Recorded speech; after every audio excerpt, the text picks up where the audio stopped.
What's going on, you guys? It is Coach Ike, and we have another episode of Everything Uncovered.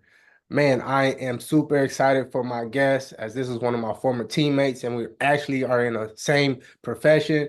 But before we get into that, for all you DBs who want to improve your DB skills, join my free discussion group. It is a DB discussion group where we go over what you need, what you're lacking, whatever that is. So that's press man, ball skills, footwork, all these things we talk about, football IQ, help you reach your goals and to become the best player on the field. We also have a DB membership where we help guys get to the next level. So it's a little more hands-on coaching where we go and share details of how to improve your football IQ, how to improve on and off the field, and understanding branding, recruiting, all these things. So I will put those in a link below this video. You guys make sure to follow us on social media, Instagram, X, Twitter, Threads, all these things. Coach Ike's DB training. All right. So without further ado, I am super excited for my guest. Like I said, we are former teammates at Middle Tennessee. We are currently financial professionals. I want to introduce Kevin Brown. KB, what's up, man? What's going on, Ike? Thanks for having me on, man. It's definitely a pleasure. Being able to catch up with a old teammate and like you said, a colleague, man.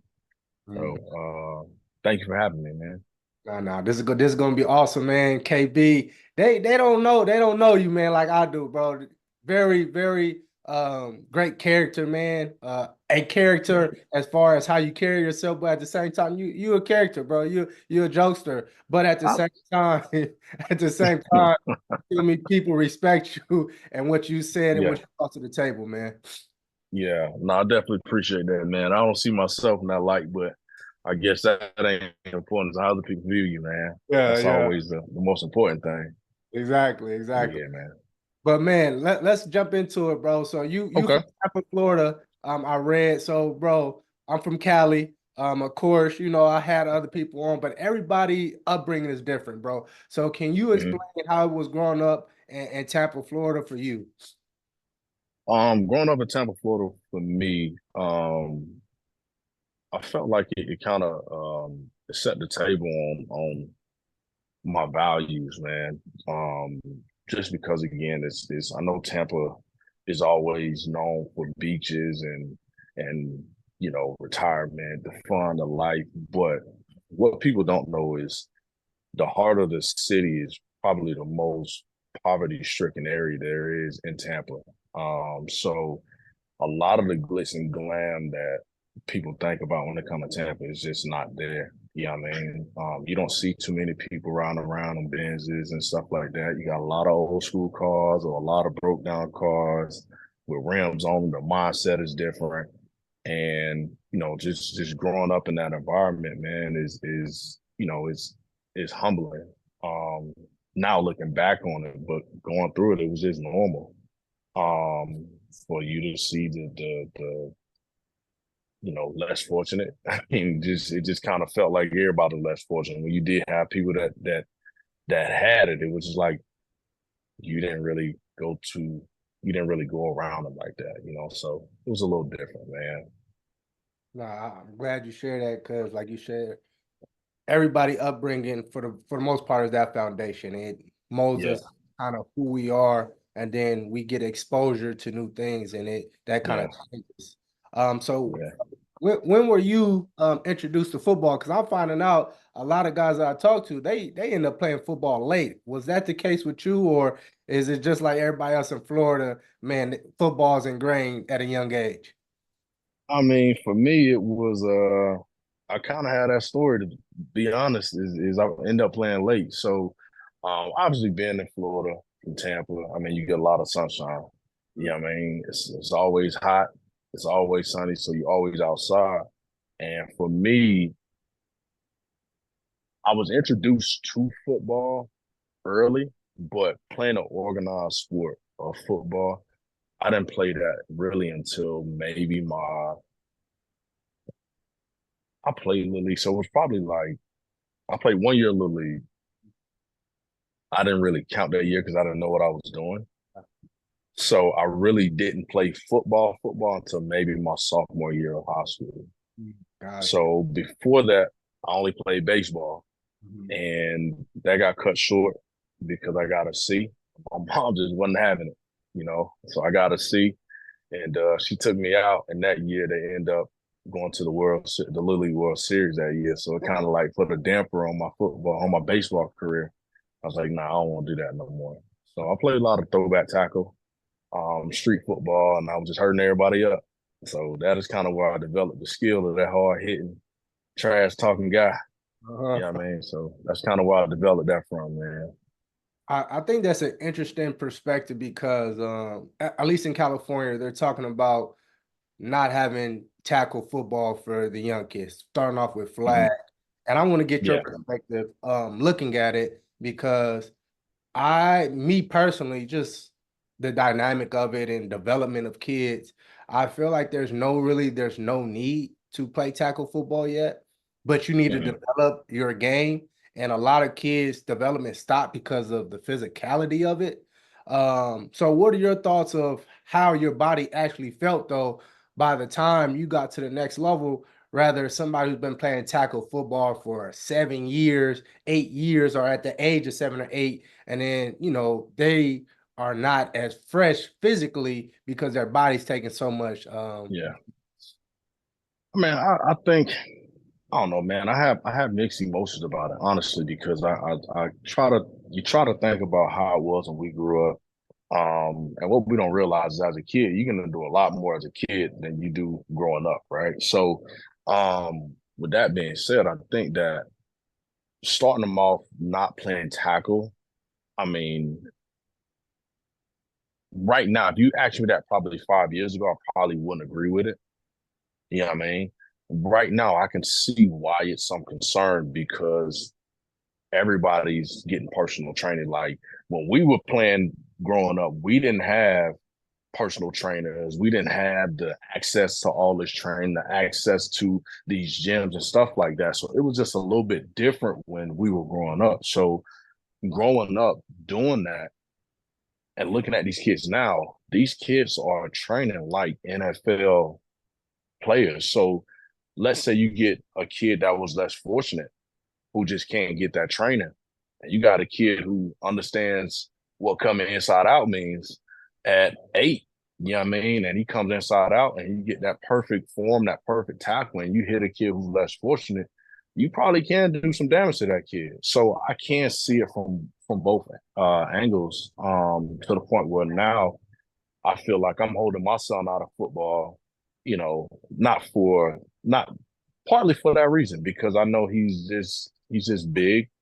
And I know most of the time when you see somebody that's big, they're gonna want to take a shot. You know what I mean? And I don't think I want to put him in that situation just yet because he ain't in the training right now. I can promise you that. So I do understand that. I do agree with that, man. Times have changed. Times have changed, man. No, for sure. I see it just as far as maximizing. And that's it because Yeah, regardless if football is short, regardless of what you want to say in yeah, career. So if you want to yeah, maximize your body and you only get one body, you can't continue yeah, to get new ones or whatnot, regardless if it's not breaking bones, your yeah, ligaments, hamstrings, ankles, all these things. So as far as maximizing, it's like why not maximize and not put my body in as much damage or yeah, injury as much as possible for the yeah, longevity of my career. yeah, If I can do that as a father, if I can do that for me as a player, it hmm, just makes more sense than just recklessly putting the children in danger, especially not everybody is coached up, like you said, yeah. how they should be. But it's just No, no, hindsight and looking back and going forward, seeing these kids, it's more yeah, a business decision, which is always no. have, It but shouldn't be. we just didn't see it like that. Yeah, it shouldn't be. Like it's crazy because my one of my best friends growing up, he's a coach, and he coached the Jaguars down in Tampa, the youth league. And I don't know if you've seen the kid. You've probably seen him, but they call him like Little Cheetah or something like that. Was one of your He's guys really big fast. right now? Yeah, so he coached him, and I was just talking to him, and I'm just like, bro, like I can just only imagine what he's gonna feel like as you get older. Because right now, yeah, you got access to all these trainings, but bro, you're gonna wear out. Like those are the kids for me psychologically I worry about, because if I put in all this work right now, like by the time you get to college and you put in what it really matters, what happens? Like, what do you feel like? Is the drive for football still even there? You get what I'm saying? Like, let these kids be kids a little bit. You know what I mean? I think it's important for guys like us to have, for guys like us to have the platform and to be able to talk about it, to give somebody that different perspective, because it might be needed. It might be needed. Maybe somebody's thinking the same thing, but that is definitely a concern later on. For sure. I have seen it, Yeah.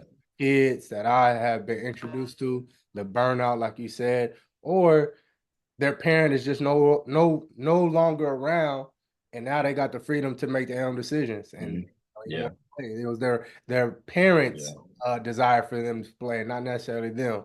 But man, Yeah. talking about playing, so we talk about high school. You say you didn't play high school football, really Hmm. playing to high school football sophomore year. So what was that recruiting process for you? Because you surely you still figuring out football. You still figuring out yourself, what you're capable of doing. So what was that recruiting process coming out of high school for you? Man, that recruiting process was lonely.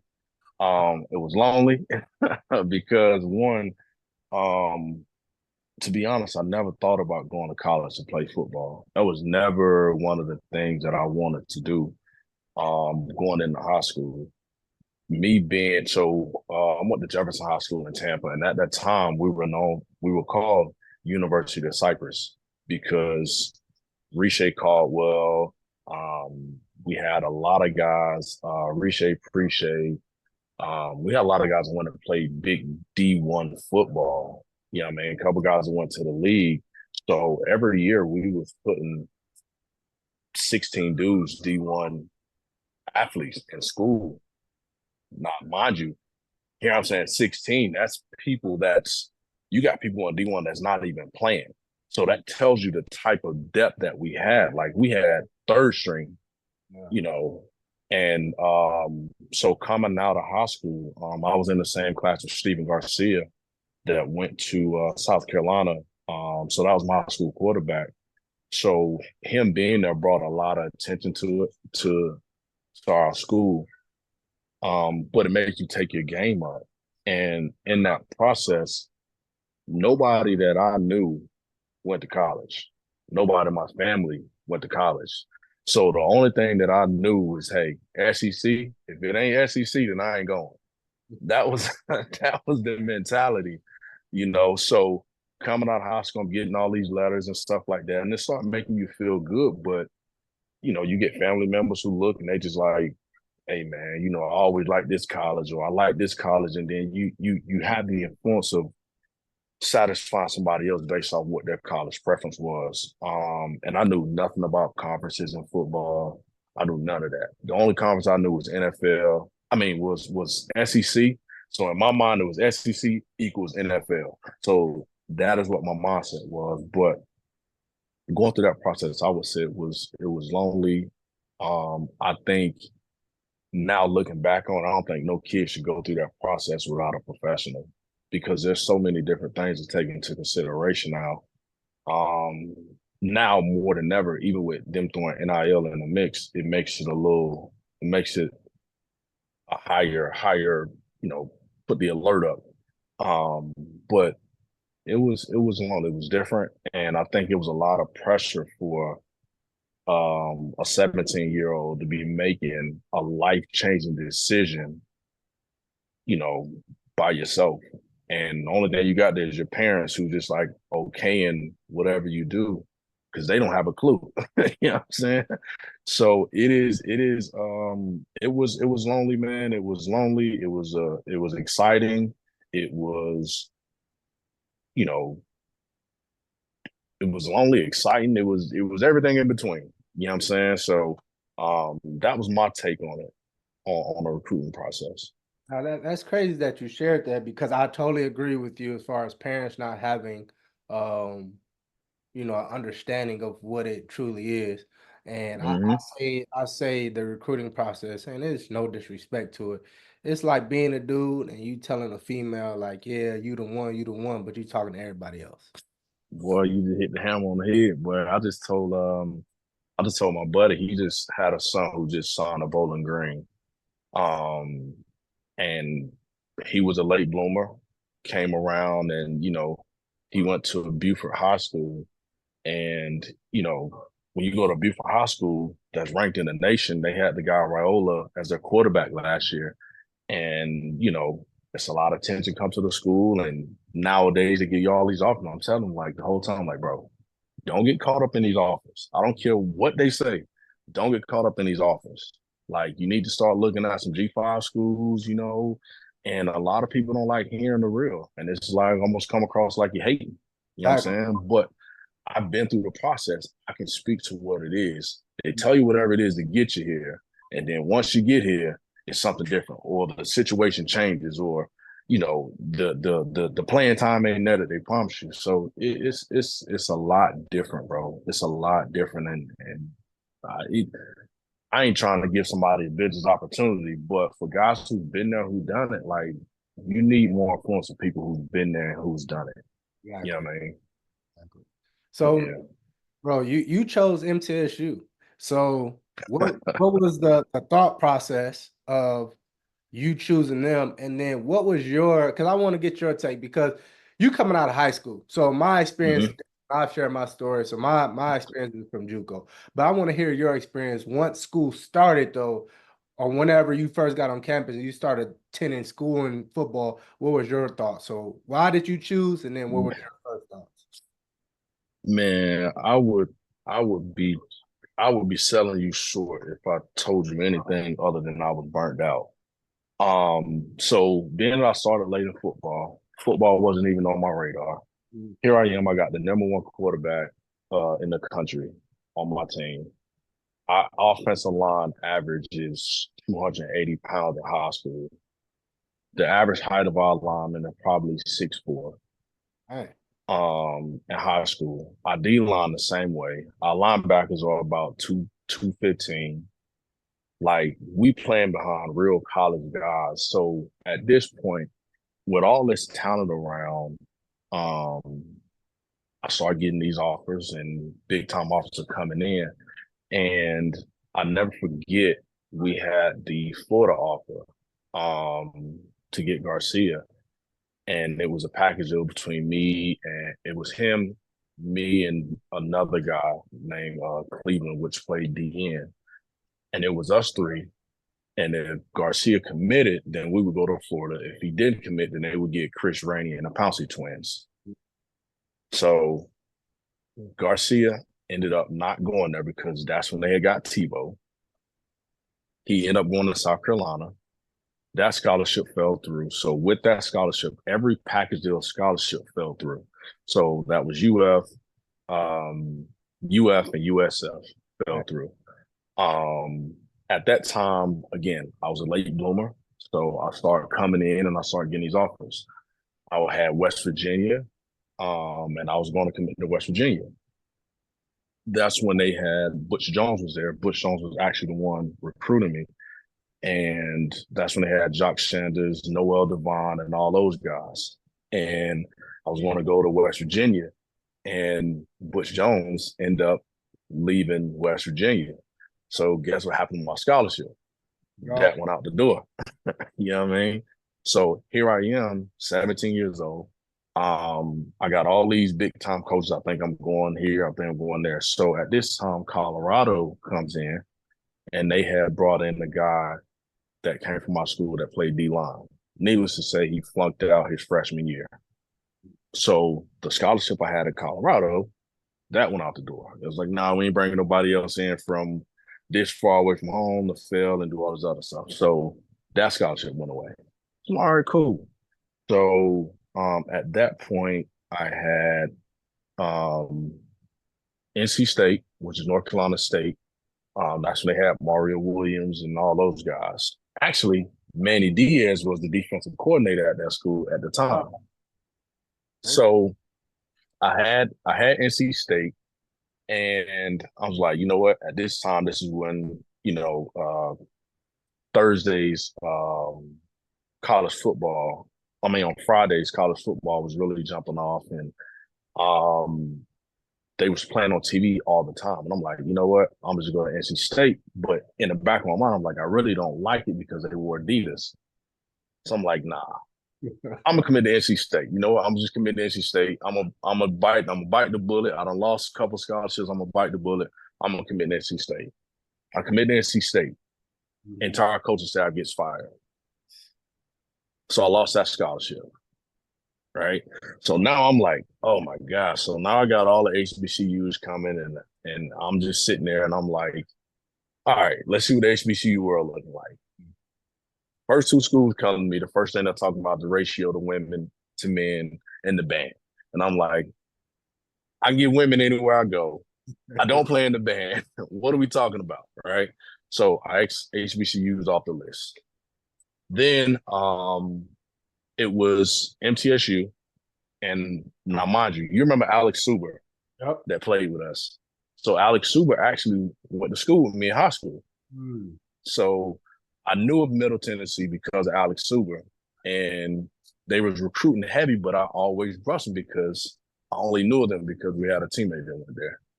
So I always had them in the back pocket. And I don't think you were there at the time, but we had Mangus. Mangus was recruiting me, and he was just like, he just kept telling me, "You'll come around at some point. You'll come around at some point." He kept saying this. I'm like, yeah, whatever, man. I'm out of here. You got no shot of getting me. So at this point, I got MTSU, FAU, FIU, and at this point, I'm like, you know what? I got to get out of Florida. Yeah. So right before I committed to MTSU, the Minnesota came into the picture. So I'm like, you know what? I'm going to Minnesota. Mm-hmm. It's a big time school. I see them on TV. They just went to the Music City Bowl, which they played MTSU. They beat MTSU. I'm like, I'm going to Minnesota. And then right when I was getting ready to commit, Indiana came into the picture, the Hoosiers. So I'm like, all right, you know what? It's out of one of these two. Minnesota goes to a bowl game. They blow a 30-something point lead in the fourth quarter. After the game, the entire coach staff gets fired. Lost that scholarship. So now I'm down to FIU, FAU, Middle Tennessee State, Indiana. Remember, I told you I don't know anything about conferences, anything about football, none of that. Know anything about any of that. In my mind, I've already X'd off FIU, FAU because I want to get out of Florida. I want to experience something. I want to be far away from home as possible. It was out of Indiana or MTSU. And I said, you know what? I'm going to pick whoever has Nike. Indiana did not have Nike at the time. They did not have Nike at the time. MTSU had Nike at the time. And after I chose Nike, I went on a visit and I saw that they had the on-campus apartment, Scarlet Commons, and that's where we live. I said, you know what? I'm going to MTSU and I'm calling it a day. So that process for a 17-year-old is atrocious. It's atrocious. So that is how and why I committed to MTSU. Nah, that's a lot. I didn't even know. And you know what was crazy thing about it, because I share with a lot of kids. I chose MTSU as well Mm-hmm. because of Nike, but and we're gonna get into you guys when y'all went to the New Orleans Bowl, best records Mm-hmm.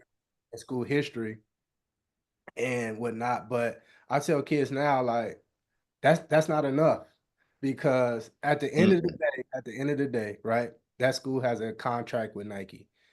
You do not benefit from that contract, though. You do not benefit from that You contract. don't. Let's say you go to a school and they got Nike and you not even playing. What is the point of you going to that school? Yeah. No, it's not. It's So, not. you know, And you know my style of play. You know my style of play. Anything across the middle, Anybody not looking, I promise you, I'm running through your soul. That was Exactly. my solid play. And now if I thought about it, if I knew any better, I would have went to Indiana because the Big Ten, they don't have that. Yep. I would have been gone. You know what I'm saying? I would have been gone a long time ago. You know what I'm saying? But to your point, yeah, nah, man, to choose a school based off an apparel, Mhm. man, that's the immaturity. That's Yes, the for all of immaturity them. that right. You know what I'm saying? That's the immaturity for all of us. Again, as a kid making that decision, man, it don't matter. They all got shoes with spikes on the bottom, man. It don't matter.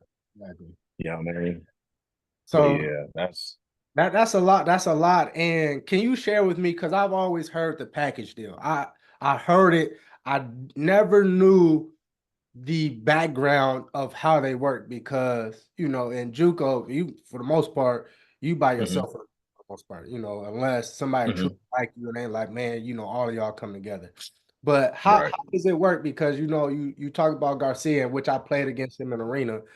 So I know you talk hmm about, you guys are all attached to one another, and then for some reason, if it doesn't work out for him, then your scholarship. How was that set up? Was that on you guys end as far as the coaches, or was that the school telling you guys how that was going to work? So that was from the school. That was from the college. So that was from UF and that was from USF.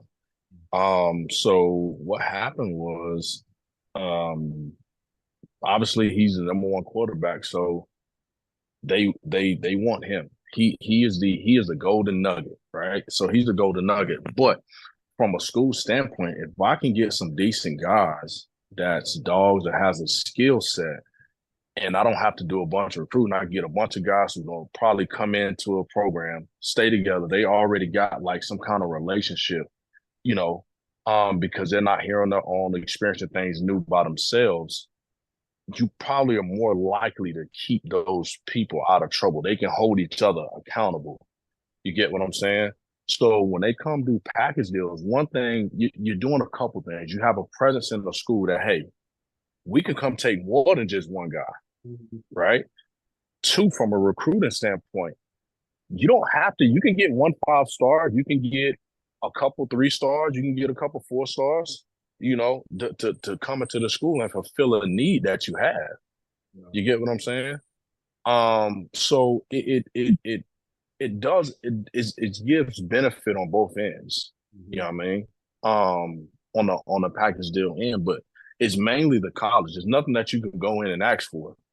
It's nothing like it wasn't like Garcia said, "Hey, you want me, you get these guys." Like, no, it's not like that. You have to be talented enough to be on their radar to have that skill set, right? Right. Because think about it, most schools that do that, they're looking for a certain talent level anyway, and if you can play at that level, then why not?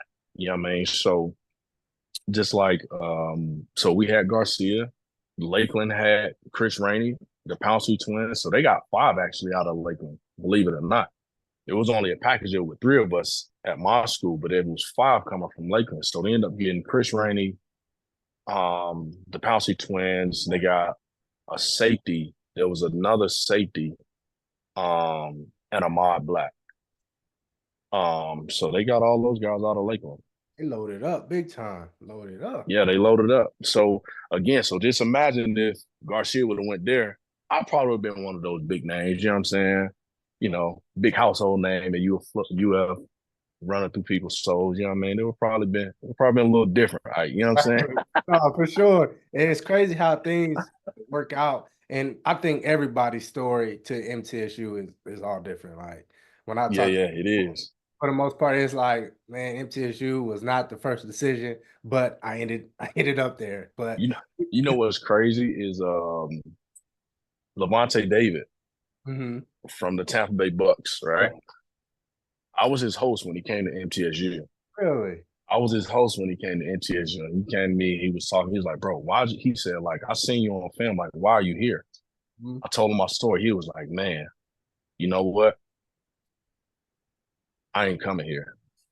I was like, all right, well, enjoy your trip. You know what I'm saying? Like, he was like, nah, bro, I ain't coming here, bro. He said, I don't even think you should have came here. I said, I get it, but I really didn't have a choice. And in my mind, at that time, JUCO was obsolete.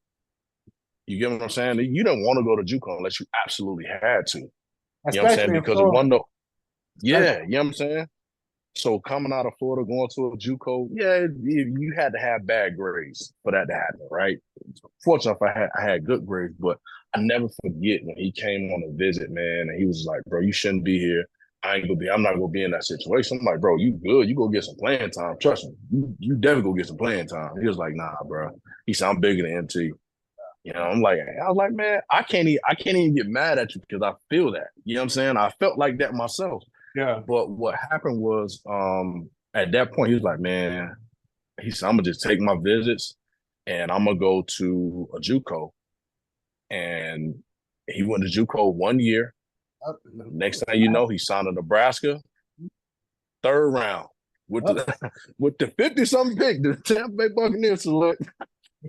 When I seen that, I was like, dang, my boy said he was gonna do that. You know what I'm saying? And I'm just like, man, that could have been me. You know what I mean? But to your point, man, it is a process. It is a process, man. I think you just hit it on the head with Davis, what he went through because coming out of JUCO and going to MT, I wasn't supposed to go to MT. MT was Mm-hmm. class because I was a qualifier out of high school, so I was able to go my freshman year. But I played 2 years, played in the championship game. I had to decide what school I was going to go to in the spring. Um, Right. I had Illinois. Illinois offered me a scholarship. I had other scholarships, Ooh. but I only can go on 2 visits due to the time when I was practicing. Mm-hmm. So after the championship game, I took visits to Illinois and Middle Tennessee, and my coach was like, "Man, just go to Middle Tennessee just cause." Coach Franklin came up there. I watched the bowl game. Coach Franklin, yeah. So I love still talk to Coach Franklin to this day. So um, Illinois, I'm like, man, I'm committed. Gave me the everything. I remember a week later, Coach Ron Zook, head coach, he called me. I was Mm-hmm. asleep. He said, Ike, I'm sorry we can't get you to school. He said, anything I need from you. I mean, he's like, anything you need from me, just call me. Bro, KB, when I tell you I'm confused of what's going, bro, I just wake up. I don't know Yeah. what's going on. But mind you, like signing day is like 2 weeks away. So I have to make a decision. I Ooh. called him back. I called my DB coach, told him what happened. He's like, can you call him back? I called Coach Ron Zook. I haven't talked to Ron No answer. since. No answer. Since He then, done deleted your contact, put you on spam likely. bro. So he was like, so what you gonna do? He's like, you got all these other offers, but you don't know if you gonna like it or not. He was like, so, you know, your best thing is probably go to MTSU. I'm like, all right. But my mindset was, it wasn't that I was better than MTSU. I never felt that way. It was just, I didn't like it when I actually got on campus. Yeah. That's what I didn't like. Man, I'm gonna say two things because you said something about signing day, and it's what I told my boy son who just signed a bowling green. I said, what happens is this recruiting thing, man, is as beautiful as it is, it's a dirty game because you can have all these coaches down your back, Mhm. right? And what happens is they make you feel like you the only one, like you said. You know what I'm saying? And people get hyped up, people do this. But what happens if you get an offer? What people fail to realize, and you don't know this until you go through it. You don't know how real that scholarship is until the actual signing day, until that first Wednesday in February. That is when you know. All that other stuff is just noise Mhm. because they're going to overnight a scholarship to you. No, not even a scholarship, a letter of intent. They're going to Exactly. overnight that letter of intent to you, right? If you don't get a letter of intent on that day, it ain't like you know beforehand. Mhm. You may know maybe the day before signing day when the coach call you and say, hey, look for our package coming to the school or wherever it is. Mhm. Look for our package. Until 24 hours before signing day, you don't know whether that scholarship is real or smoke. You Exactly. don't know, you Exactly. know. So that is one of them things that is you tell people and they think it's, oh, I got this off 7-on-7. I got, bro, that don't mean nothing. I don't care what they say, what they giving to you at. Like, you don't mean nothing till signing day. If you don't get that pack, you be high on your horse, man. I got Florida, I got USC, I got all these people. Signing day, we'll see what you got. Then the Exactly. people that really, then the people that really like you. You know what I'm saying? But no, man. To your point of not liking MTSU when you got on campus, you know, you go on a visit and you experience a visit, so you kind of go around campus. Mhm. Um, Me, unfortunately, my tour of campus during that time of my visit wasn't pleasurable because I was still recovering from uh taking my visit, right? And I didn't really too much remember, but what I didn't like about campus once I got there was that it was old. It was old. I didn't feel like campus was big. Now, again, coming from Florida, I lived directly across the street from USF. So I seen how big their campus was. I've been to UF, seen how big their campus is. I've been to Florida State. I've seen how big their campus is. Um, and I just thought that's how all college campuses was, except for HBCUs, right? So when I got there, I was like, one, this campus ain't big. And then I didn't like how small it was. And then it was just like everything wasn't, it just wasn't hitting on, it wasn't what they say, it wasn't giving. I think that's what they say. It wasn't giving. And then I think the biggest part for me, on top of it not giving, at MTSU, nobody liked the football team. The student body, nor the professors, everybody. Nobody liked the football team. And that's just that's not what I was used to in the recruiting process, because in the recruiting process, you know, you go to these big schools. I don't care what they say. Somebody go do that work for you. You know what I'm Exactly. saying? You know what I mean? There it wasn't anything that they didn't care. They did not care. They was looking to make an example out of you because you played on the football team. So I didn't like that. So when I got on campus, I did not like it on campus. But the saving grace was I had a bunch of dudes from Florida that we kind of related. It was actually MTS who gave us package deals. So I came up to school with 5 dudes from my high school. So again, you had those people to kind of, everybody's going through this together. So it eases that, you know what I'm saying? It eases that transition period for you. So I found refuge in that, man. Just bonding with the guys from Florida and getting to it, you know. Yeah. See, and then even when I took my visit with Strap, and I had Strap on here, he was my host. But I took it when after the bowl game, y'all bowl game. So Oh nobody's up yeah, there. yeah, yeah. Oh So yeah, no, everybody gone. exactly. So you feel me? I don't Everybody gone. know, I don't know still how this truly is because nobody's on campus. So once I get there, and like I said, MT was cool. It wasn't, I just realized I was a city dude. That's what I realized. Like, I'm from Cali. Like, man, I just want to go to the beach. And a beach ain't nowhere near it, but I'm not thinking of this because I'm here to go play football. And Right, right. You locked in. you feel me? So and I tell kids all the time, like, look, man, make sure that you're gonna like the place. And then I didn't realize Tennessee got cold like that. I didn't know that. I knew it got cold, but I didn't think it snowed. I think the first month I was up there, I got my sweaters on from Cali. Bro, I was sick the whole first month. Like Man, chest, I didn't know you was sick. I didn't know bro. you was sick, man. I feel bad. I got some Theraflu or something, dog. But this is the thing about it. So I come up there in the spring. Nobody else from JUCO from Cali comes up there.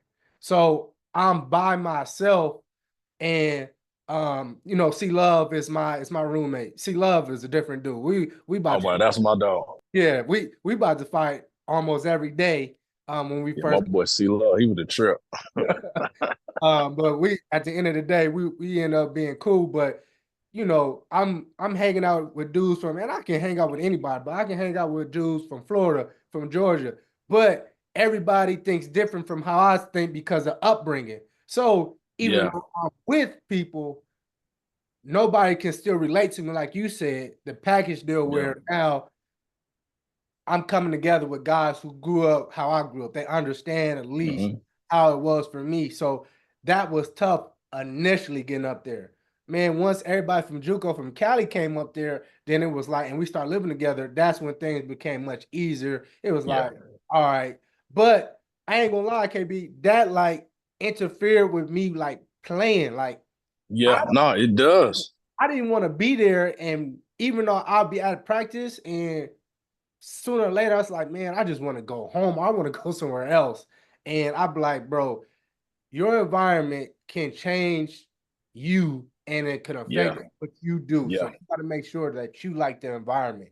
Not even just Yeah. because once we was on campus, football, I can enjoy that. Once Yeah. I leave Yeah. the campus and I got to interact with community, other people, it's like, bro, this ain't it. For me it was opposite because for me, I didn't I didn't it was culture shock one, right? Because like you, Tampa's a city. I feel like it's a big city, but it's country, right? But when I came there and like there was no sidewalks, like I didn't really realize this until I got to when I actually reported that summer. And I'm just like, ain't no sidewalks, bro, ain't no city bus. Bro, what's going on, bro? Like I never forget, bro. We went to Walmart right there on Rutherford. We went to Walmart and I got out the car and this lady had her windows down. It's dead middle of summer. Windows down, purse on the seat. And I'm sitting there like, oh, this lady tripping. Like, I said, excuse me, ma'am, you left your purse? She was like, no, it's fine. I'm like, what? So mind you, I'm from Florida. You stay in your own lane, mind your own business. You don't talk to me, I don't talk to you. That's kind of the attitude, right? So I go in Walmart and I'm sitting there in line. This lady's like, it's pretty hot out. So I'm just sitting there. I ain't saying nothing to her. And she looking back. She's like, you don't think it's hot? I'm looking around like, I know you ain't talking to me. She just like, yeah, you don't think it's hot? You out? You barely got me. I'm like, yeah, it's hot. So I'm like, this what Southern hospitality is. So it was a culture shock. You know what I mean? And then two, I wanted to get away from the heat. So I knew it got cold because when we took our visits in January, it was kind of cold in January. So I kind of enjoyed that part of it. But how you was when you got there and you was like, the Cali guys made it easier being around you. For me, even though it was a package deal and I came with probably about four to five dudes actually reported. One dude, he didn't come. He didn't honor the scholarship, so he just stayed home. But I was trying to get away from those guys, honestly. You know what I mean? I didn't want to be around the guys I grew up with. I wanted to be around something different. So for me, it was a different kind of motivation. And I want to bond with other people. So I kind of bonded with some of the guys from like Fort Lauderdale, Miami, pretty much my roommates that pretty much stayed the same way through college. But those guys who I came in with looked at me like, oh, bro, you'll sell out. Yeah, we came together. You go mess with those other dudes. I'm like, nah, bro. Like, I just want to be around something different. So knowing how you are, knowing what you're going for, knowing what you're trying to be exposed to, all that stuff have to be taken into consideration, man. Um, whenever dudes are going through that recruiting process, like these are things to think about, because I was excited when y'all came. I didn't know what JUCO was. I think y'all was the first class that came in that was JUCO when I was there. Um, so it was like, oh yeah, we got some dudes from Cali, boy. I'm with that. You know what I mean? Like you can pick up on different lingo and all this other stuff. It's the nuances of the stuff, man. You know what I mean? Like when y'all came out and was talking about functions and all, I'm like, bro, what is wrong with y'all? The functions, what's that? A function, bro. This ain't math class. What are you talking about, bro? Nah, man, it was a good time, man. Good time. So, Yeah. bro, because we can stay on this topic, man, but um, NIL is here, and I'm not even gonna talk about opportunities for us because Mhm. obviously, Well, I can't wait to kick in the door so I can give me some get back. exactly. But as a financial professional now, we'll Mhm. go more into why you chose it and everything. what advice would you share with these young men now with NIL? NIL get you. It's tough, man. It's not tough. I'm gonna say it's tough because it just goes to financial literacy, right? You're not taught it in high school. You're not taught it in college. You're not taught it at home. Parents don't know it. So to find somebody that you can trust, people who don't have financial literacy, what happens is when you get that information and you tell somebody that you trust, they give you the advice of, man, everybody trying to get over on you. Or they trying to watch out because they'll take your money, right? But I think the best thing that these kids can do right now is start being educated on the financial literacy portion of it. Find somebody, and I think it's big on us too. And it's crazy because I got something in the works. I actually wanna include you on. But it's very important for us to get back to where we came from.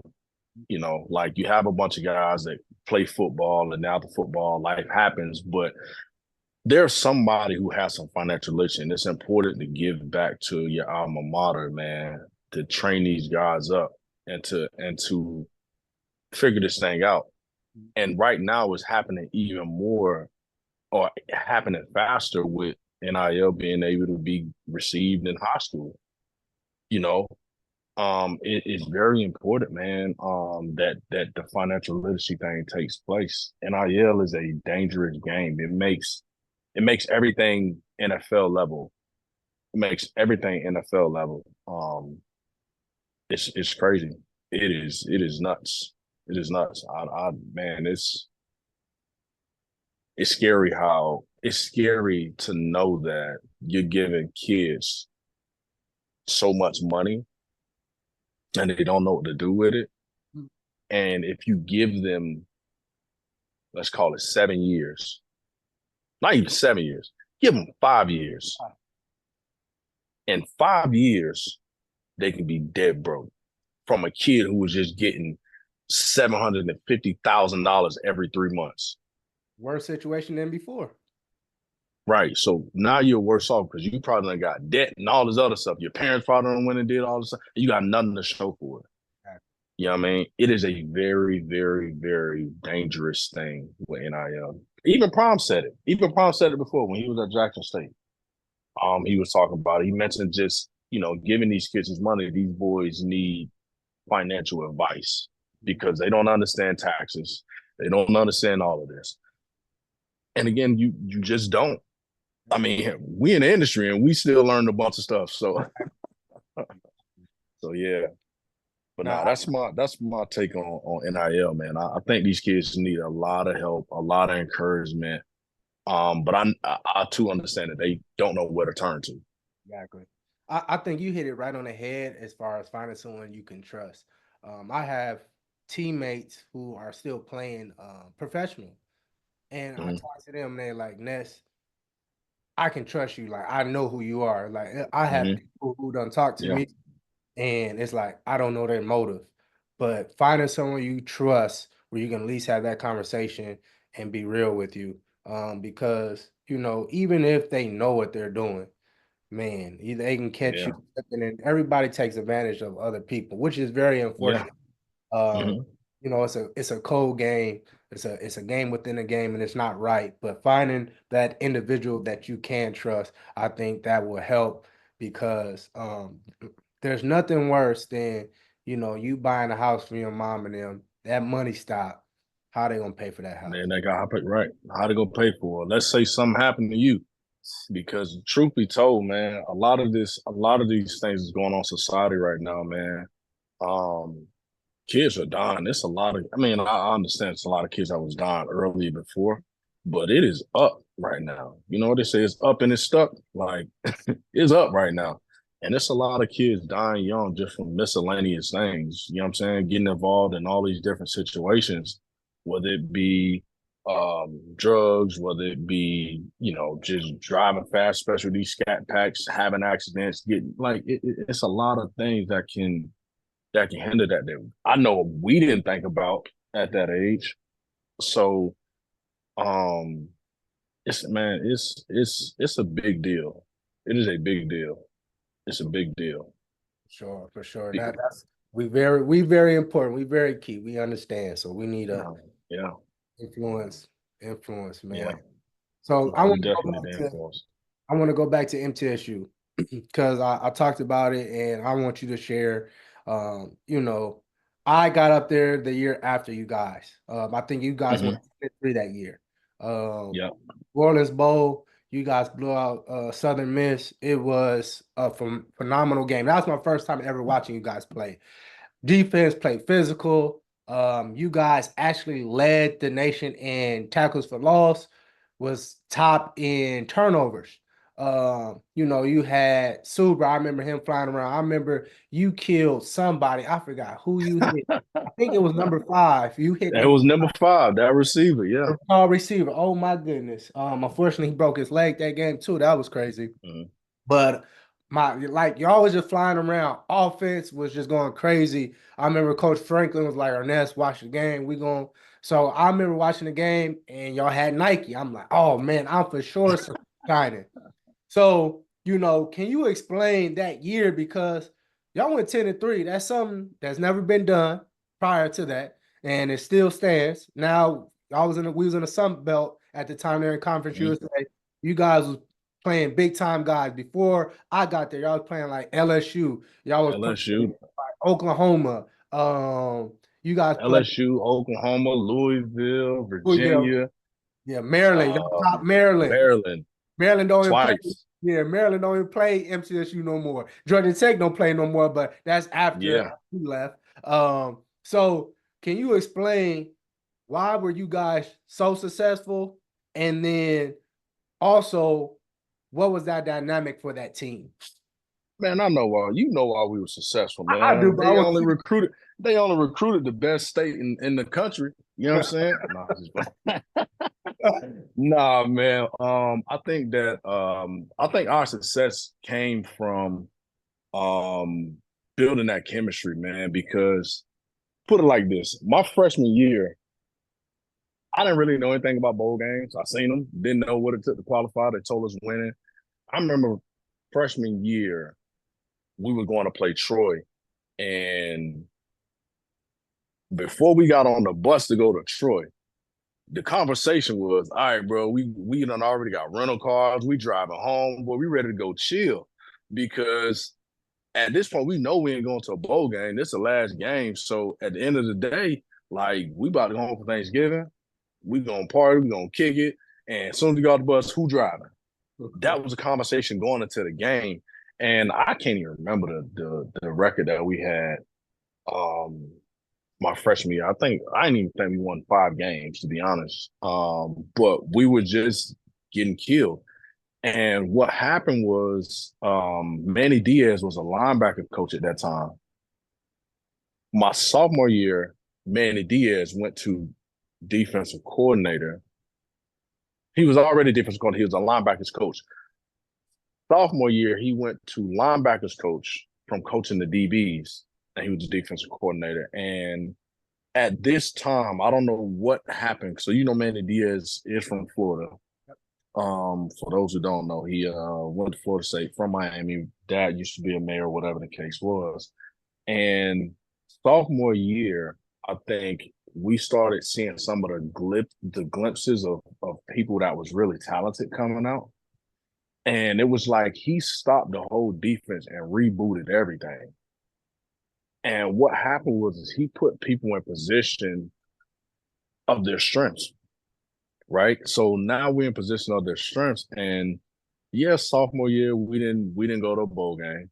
We didn't go to a bowl game sophomore year, but we were close, right? From beating some of these people. And what happened was when we went into camp, going into um when we was going into camp, that's when they had that all about the youth. That's when that all about the youth thing came on. So all us from Florida, we just like Miami is everything, right? So we would actually watch the clips on Miami, And it was just a bunch of fun. Like we held each other accountable. We would go to camp with like rip shirts up, writing little things on the shirts, and just building that team chemistry. You know what I'm saying? That got us to that point of where it wasn't like, hey, I expect the best out of you when we step on this field, bro. Like, bro, if you ain't getting on this field, bro, if you ain't coming out here to hold it down and set some records, bro, don't even step on the field with me, bro. You know what I'm saying? And I never forget they had an article going into that year, where they were talking about our secondary, and they called it the Sunshine Secondary, because all the starters were from Florida, and we kind of set the tone for the defense because we had swag.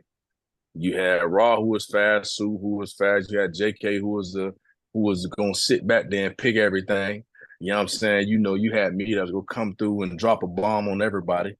And you had a couple of linebackers that was getting Danny Carmichael. He didn't fear nothing. You know what I'm saying? We had Lattimore on the end who was fast.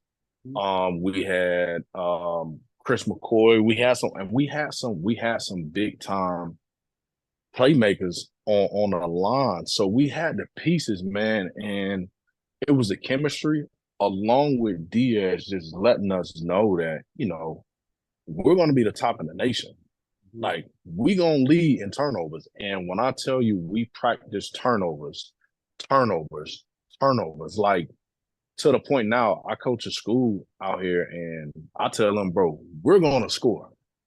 That was our mentality was, bro, we going to score. We don't even need offensive stuff on the field. I agree.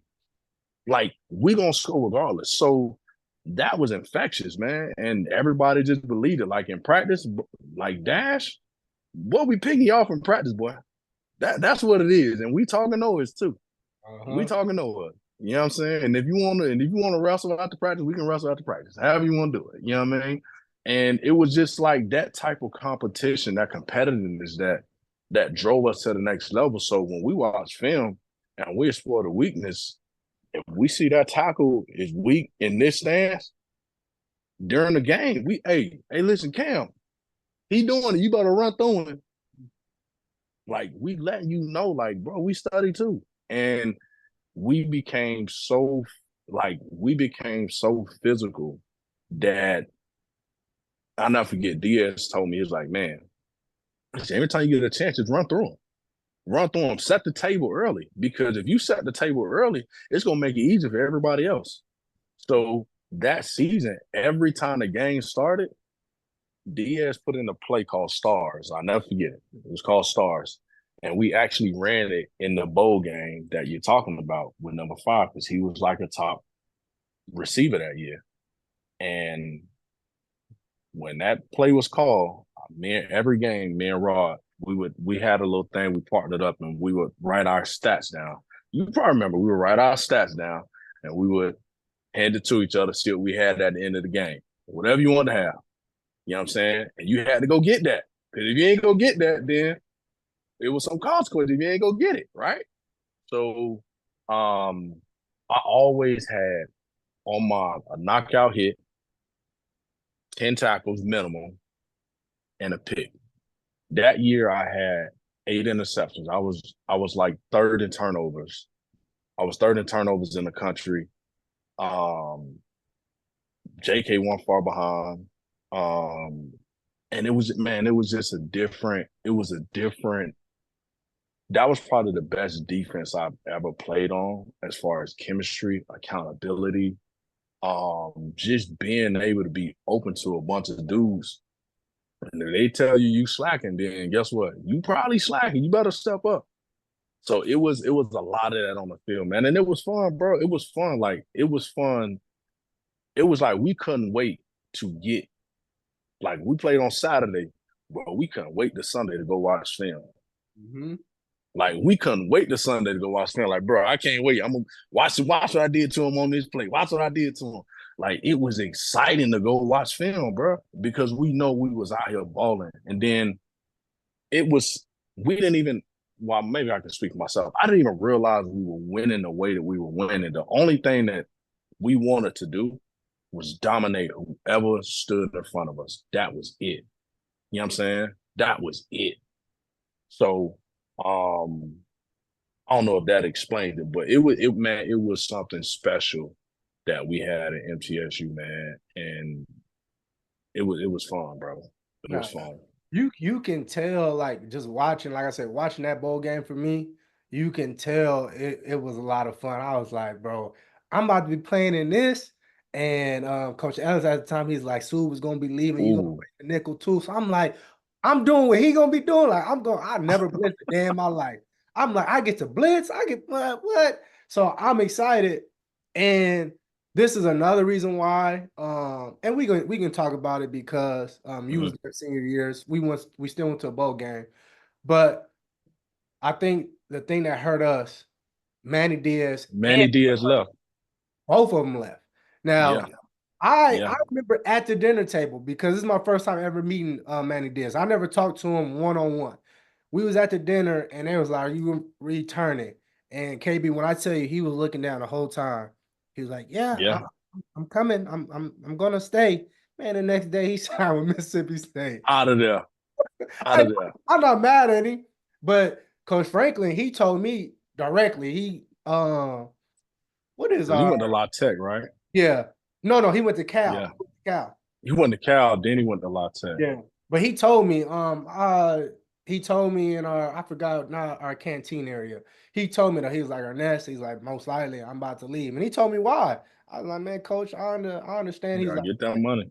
yeah. He was like, they not about to pay me. He's like straight up. He was like, I want to stay, but he's like, they not about to pay me. And he's like, all that I did for them and this and that, blah, blah. I was like, But that's a problem with that conference too, man. And I think, and I can't say that was Manny Diaz's motive to get us out of there, was to get out of there, but that served a lot of the purpose, or served as a big reason as to why he got the attention he got, because he already had the attention at North Carolina State when he had Mario Williams. They had the top defense in the country.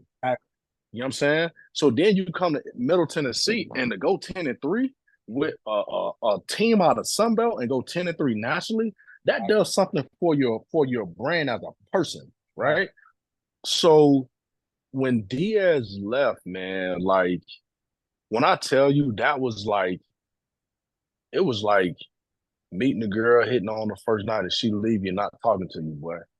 Like it was atrocious. Like I never felt in my college in college, I never felt helpless, right? Because his defensive mind, he understood our strengths, he understood our weaknesses, and he called plays and put us in the best situation possible. yep, You know what I mean? And after that, and he ended up leaving, like I'm not gonna lie to you, I was ready to go. I was ready to go. And if we would have had the transfer portal, after my freshman year, I probably would have left, definitely. But definitely after Manny Diaz left, yep, I definitely would have left when we had the portal because I felt like, and I was kind of upset with him because I'm like, bro, we could run this back because we went 10-3, and the way we beat these folks, and everybody was returning except for Sue, but we know we had you coming in, and it was just like, bro, we can run this back. Now we can go undefeated.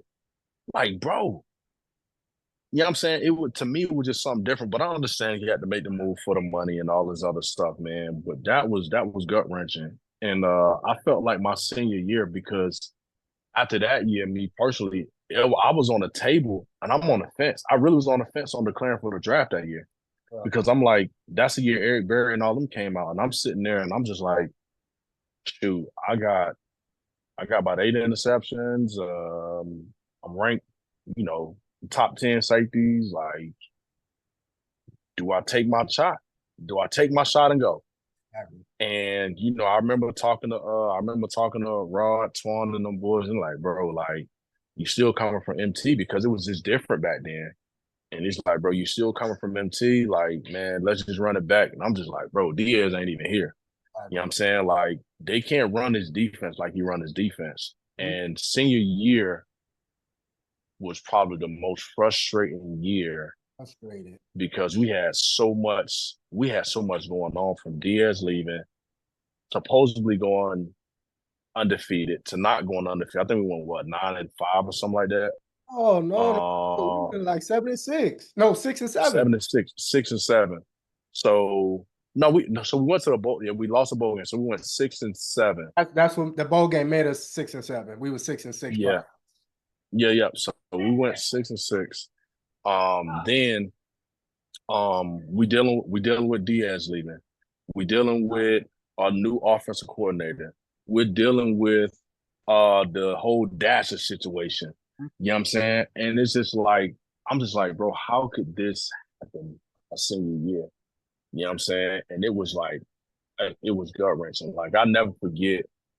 I can't even remember his name. This is how much I didn't like this dude. I can't even remember his name. The defensive coordinator. I know what you're talking about. I'm not gonna say Uh, his name though.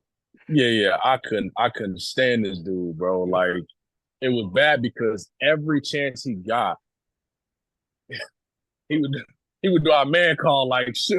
Like, come on, bro. Like, and it got to the point where it was comical, right? And this is just the chemistry that we had as a team that was carrying over. It Mm-hmm. was just like we would purposely turn our back to the sideline, like, "Hey, what's the call? What's the call? Let me get man." And they were like, "Yeah, that's the call, bro." Like he called the same thing over and over.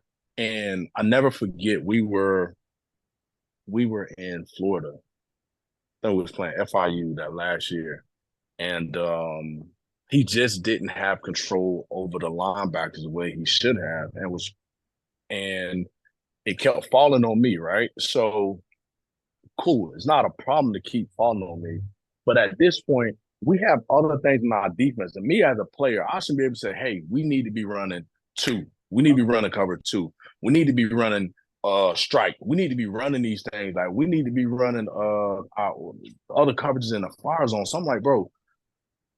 And I never forget, we went to halftime and Coach Bobby was like getting in my ass, Mm-hmm. but it wasn't my fault. And he came over and he said something to me.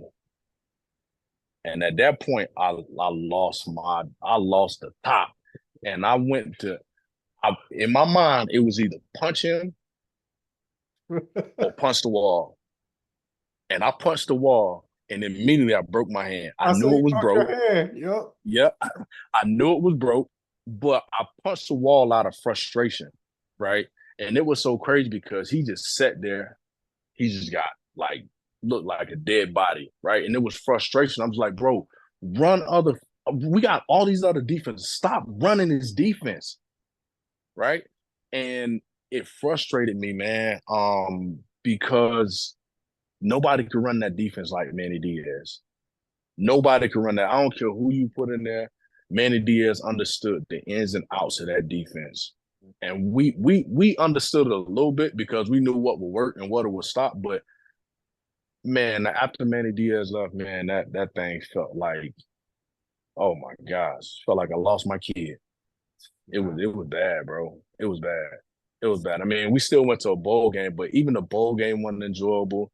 Oh, We ended up getting beat by Miami of Ohio in a bowl game. Like, how are we losing these dudes? Like, these dudes had nothing special. so I look back. So that your senior year and my senior year, we led the nation in turning the ball over on offense. We led the Yeah, nation turning balls over. yeah, And at the same time, we were like dead last in rushing both of those years, that your senior year and my hmm senior.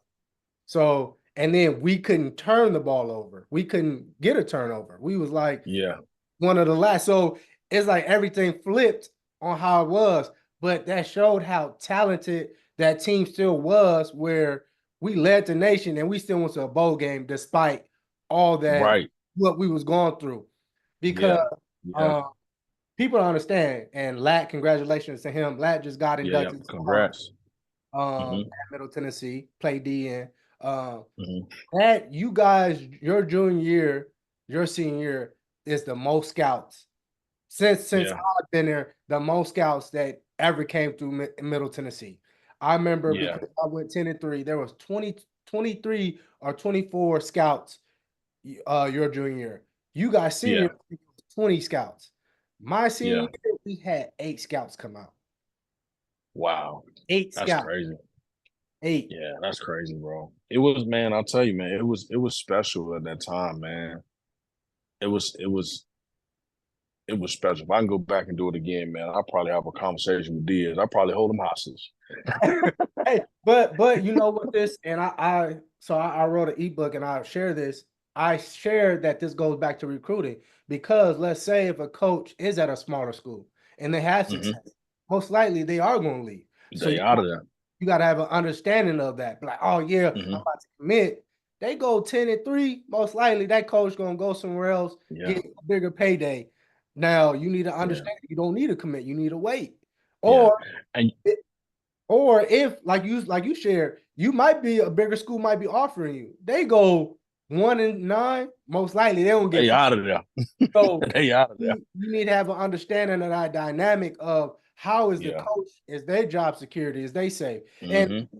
talking to coaches that I know, honestly, they have no control. They be like, oh yeah, They man, don't. I Hmm. don't know if I'm gonna be here. That's why I can't Yeah. really determine something. So Yeah. it I fall mean, back look at Sue.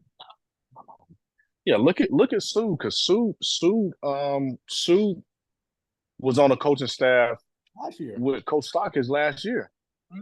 And he came from Canada, coaching professionally in Canada to come back to coach MTSU. And next thing you know, they get the gun. So not only do you get fired, you just moved your whole family from Canada.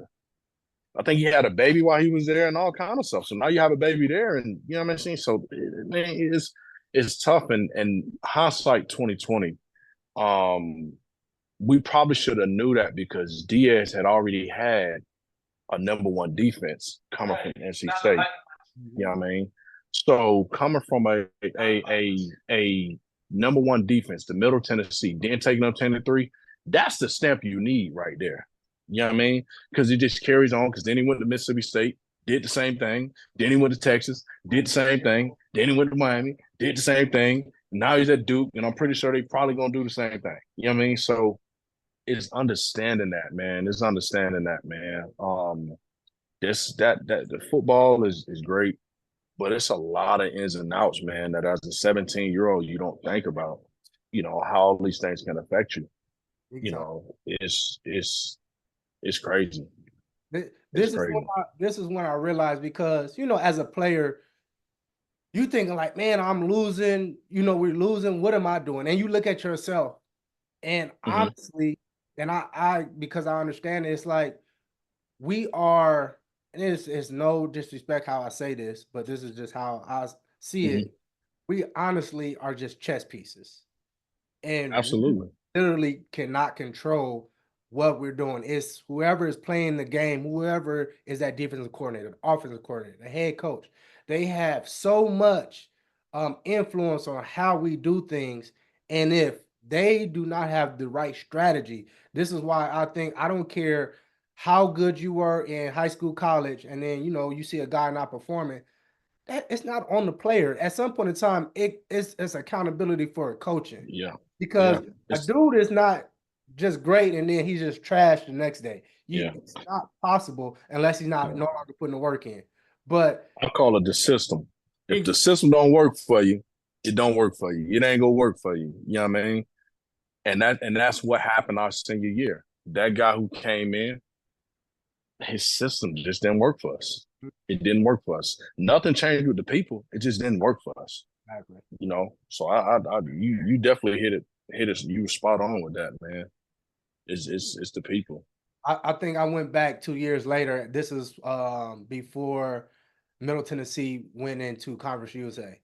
Coach Stock, and I didn't understand it at the time. Coach Stock apologized to me. He said, "Ernest, I'm sorry that y'all had to go through." Mm-hmm. And then this is our senior year, so I think we had I don't know what you guys freshman year record. We won 2 games, or 2-8. I think we won like four, maybe five. We was under 500. Yeah, so it was one of the we had one of the worst losing streaks or records at the time from with Coach Stock at least. So, he was like, I apologize. And I didn't know what he was apologizing for. But looking back and he shared that, you guys weren't being in the Sun Belt. He was like, we didn't have the money. So now, Conference USA a little better. But he was like, I'm sorry for putting you on that position. And he was talking about the coaching. And it was just like, wow, I didn't see it at the time because I'm Mhm. young, not understanding, think it's on us as players. And it was like, man, it had really nothing to do with us. That's why I Yeah, focus so much on helping kids now. It's like, look, yeah, you're not bad, you just need to be coached up correctly. And once you yeah, get that in your confidence, once you have confidence in your ability, man, the yeah. sky's You the can go limit. anywhere, bro. Yeah, Yeah, you you can can. go anywhere. You can go anywhere. But I'm gonna take it a step further. So you can say the coaches, but then like you take a situation like MTSU, right? Like especially now, so they're building new facilities now, and it's going to be nice. But again, think about it from a recruitment standpoint. Like, what is the president and the AD? What level are they on? Are True. they willing to? Are they willing to cut the check or allow for these things to be done? Because truth of the matter is, every school make a bunch of money to support these things. So when you play these big schools and these low schools, and you go to, but they got to pay, and they paying you millions of dollars. And I never really understood that until like my freshman year in 2007 when we played LSU. LSU, we played them on a night game during the week. It was on a Thursday night. No, it wasn't a Thursday. I think it was Thursday night. It was a Thursday night. It was a night game, and I think they paid us like $3 million or something like that to come there and play them. And this was the year they won the national championship. So that team was stacked. You know what I'm saying? So think about this. You got $3 million to play that. And every team we played our freshman year was in the top 10. Virginia was in the top 10. LSU was in the top 10. Louisville was in the top 10 that year. So we playing all these schools. You getting all this just off them schools alone. You done made close to what, $10 million? You know what I mean? Because I'm pretty sure some schools will pay a little bit more, especially the further you got to go. But you make this money, you know, from these schools. So it's just like, what is the AD doing? Is the AD okay with getting different things to get better recruits in? Is the AD and the president okay with, you know, sprucing up the place? Like, is the AD okay with, and I get it's based off the conference on how these coaches get paid. The bigger the conference, the bigger the check. But some of these schools, like, what is the alumni like? You know what I'm saying? Somebody need to pay these coaches to keep talent in there. Because to me, there was no reason why, if we had all the success, we got all this money, there's no reason why Manny Diaz should have left. Exactly. You know what I mean? So now with NIL, I think kids are losing sight of that. And they just looking at the fact of, hey, how can I benefit? Let me get this money. And that's all well and fine. Like, I'm never gonna tell you not to get this money, but like if you're going to play football, I think the NIL takes a lot of the game away. You know what I mean? Like, you don't really find out who really loved the game, because I guarantee if you put us in that situation, yeah, we love the game. We ain't gonna mess the money up, but we have a certain love for the game that you ain't got to give me no NIL, bro. Mhm. Just let me go play the game. You know what I'm saying? Like, it's different. So, you know, just to kind of sum up what I'm saying is also look at how the higher ups Mhm. ask about those relationships of the AD and the head coach. Because if you got a head coach who constantly goes to the AD with things and the AD shuts them down, guess what? It ain't the head coach. It's the Mhm. AD that's stopping the process. What is his relationship like with the president?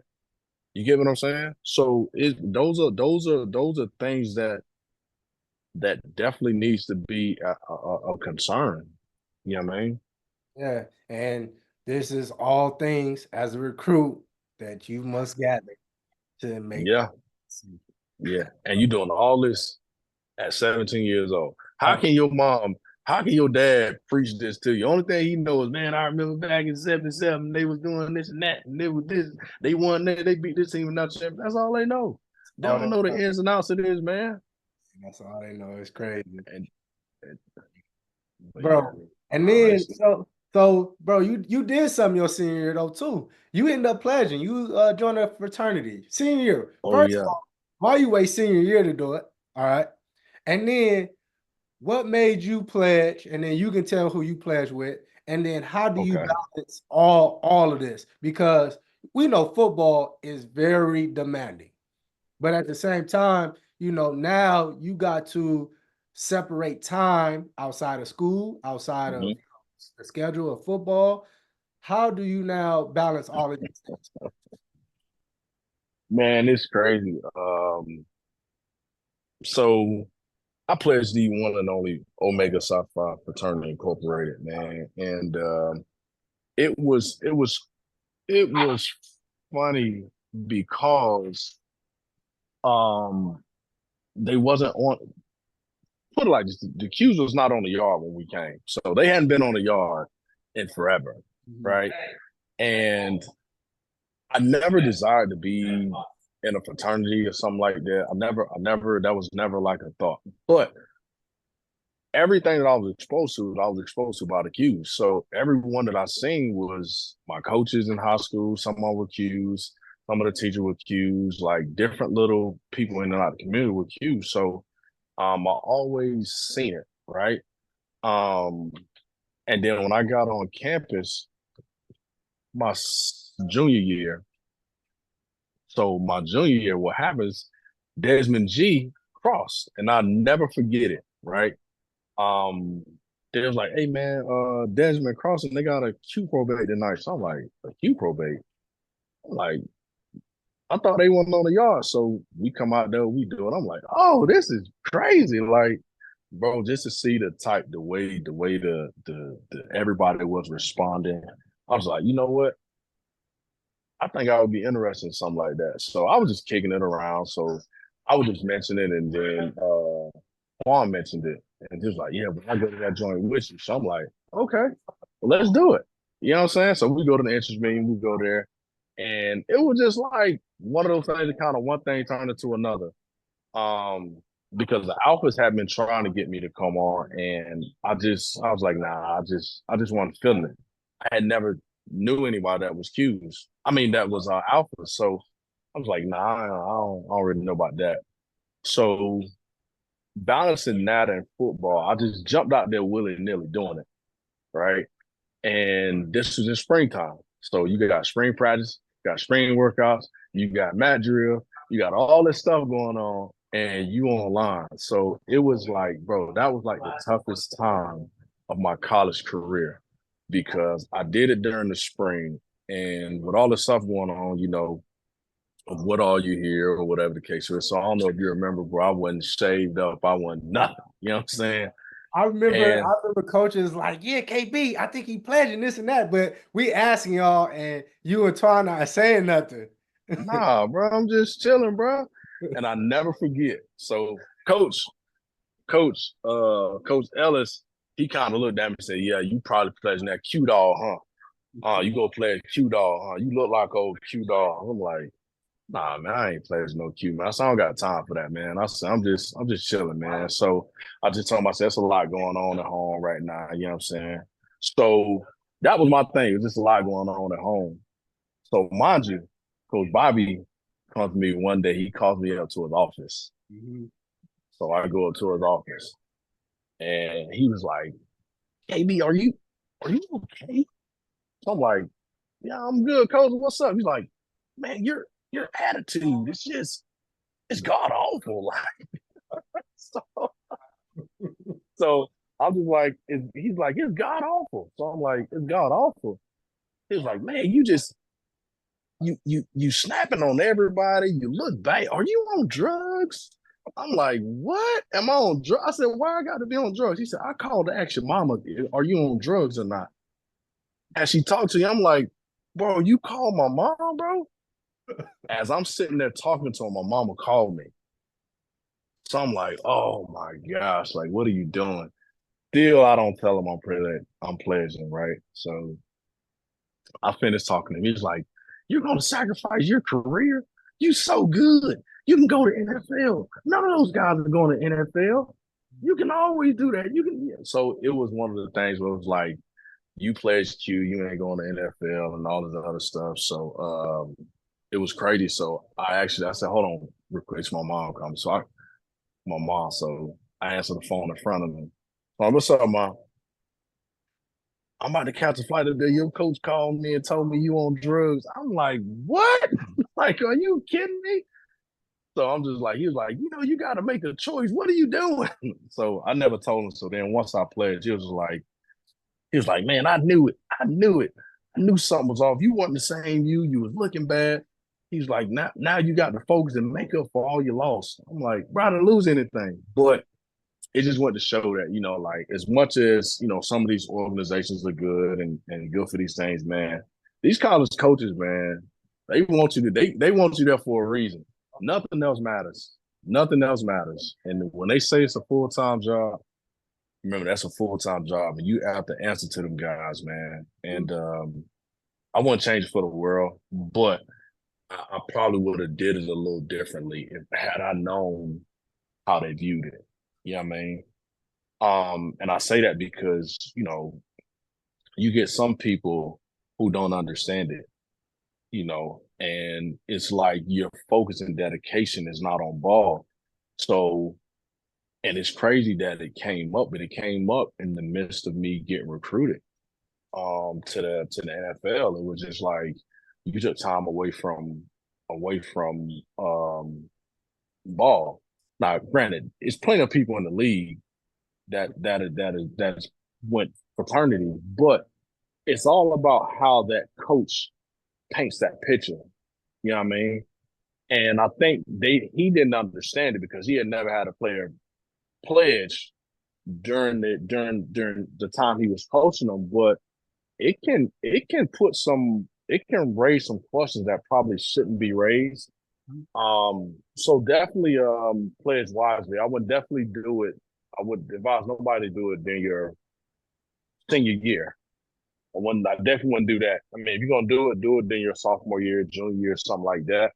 But your senior year is to be focused on ball. You know what I mean? And I said the only reason I didn't do it because they weren't on the yard at that time. But yeah, man, that is another situation that, and I understand that some people go to college knowing they're gonna play it, some people don't, Yeah. but if you're going to, go ahead and get it out the way early. Go ahead and get it out the way early. So I want to ask you because I was California, we got it, but it's not big like it is in the South. Okay. So I was introduced though, because a friend of the family, they pledged, they went to school at a HBCU. So they exposed to what a fraternity was. But Mm-hmm. I just know from the standpoint of stepping and all that, it wasn't Right. until I played professional. I had a couple of teammates. There were some Q dogs, and they shared more of what they actually did as an organization and what was the Mm-hmm. purpose. Can you share about those things that you learned?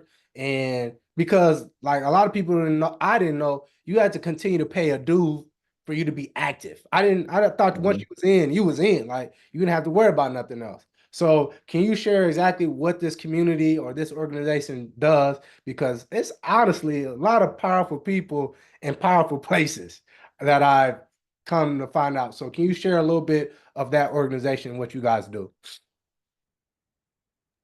Yeah, man. The organization, I mean, I didn't understand it when I first like had an interest in it. I didn't understand it. Obviously, they come in, they tell you about these things, you kind of do your research on it, and then you figure out that they are for black people, right? So you have two different sides, right? That I didn't know. You got NPHC, but then you have the other side. So the other side is generally what people think of. Hey, you join in college, and after college, you're done with it. You know what I mean? But with ones that are NPHC, which is for black people, what happens is those things are lifelong. You know what I mean? So you join this fraternity and you pay a fee. Um, Obviously it's a fraternity, so you pay to be a part of a group or organization, right? But this organization is so deeply rooted, right? And it's not just my organization, it's every organization has some tie back to when there was the early 1900s, right? that all of these pretty much started around the same time. A lot of people that was involved in one are probably involved in another, have experience with or probably on campus with some of the others that started those fraternities. So just having that sense of, this is history and this is kind of what they was built upon. And you'll see that every one of the different organizations has some sort of, you have some sort of characteristic, right? And those characteristics, they form those organizations based off beliefs, right? That they have. And those beliefs kind of either fit you or they don't, right? Now, I say they fit you or they don't, but really anybody, um, anybody who can join organizations, you can relate to either one of them. It's just a matter of like the character of the people that you're dealing with, whether you kind of gel with them or not. But for the most part, man, these organizations do a lot of communities just for uplifting, our culture, just for being there to support kids, being in coaching, being educators. Like you mentioned, there's some big time people that are part of the organization. Like for us, we have one of the guys who founded Blood Plasma, right? Smart guys. Like people just look at these things and these organizations that you see, and you see a bunch of guys out doing wild stuff and things like that. But none of these organizations were started by those type of people. These were started by doctors and very professional people that took something very seriously, that they tried to get a bond together to get through college, right? Because there wasn't a lot of things given to Black people back then.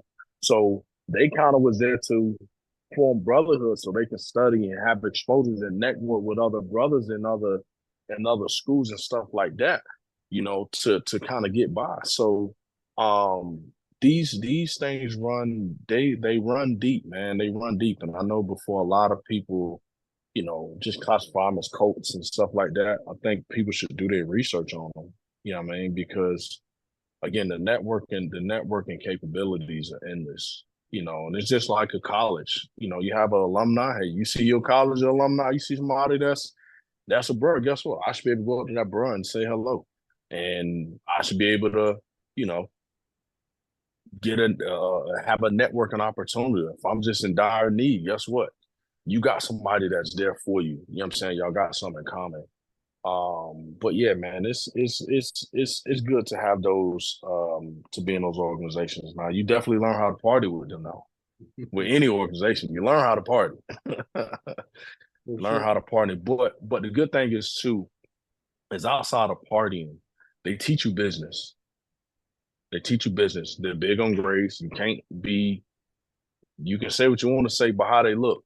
But one thing is for certain, for them to join, you gotta have a good GPA to join.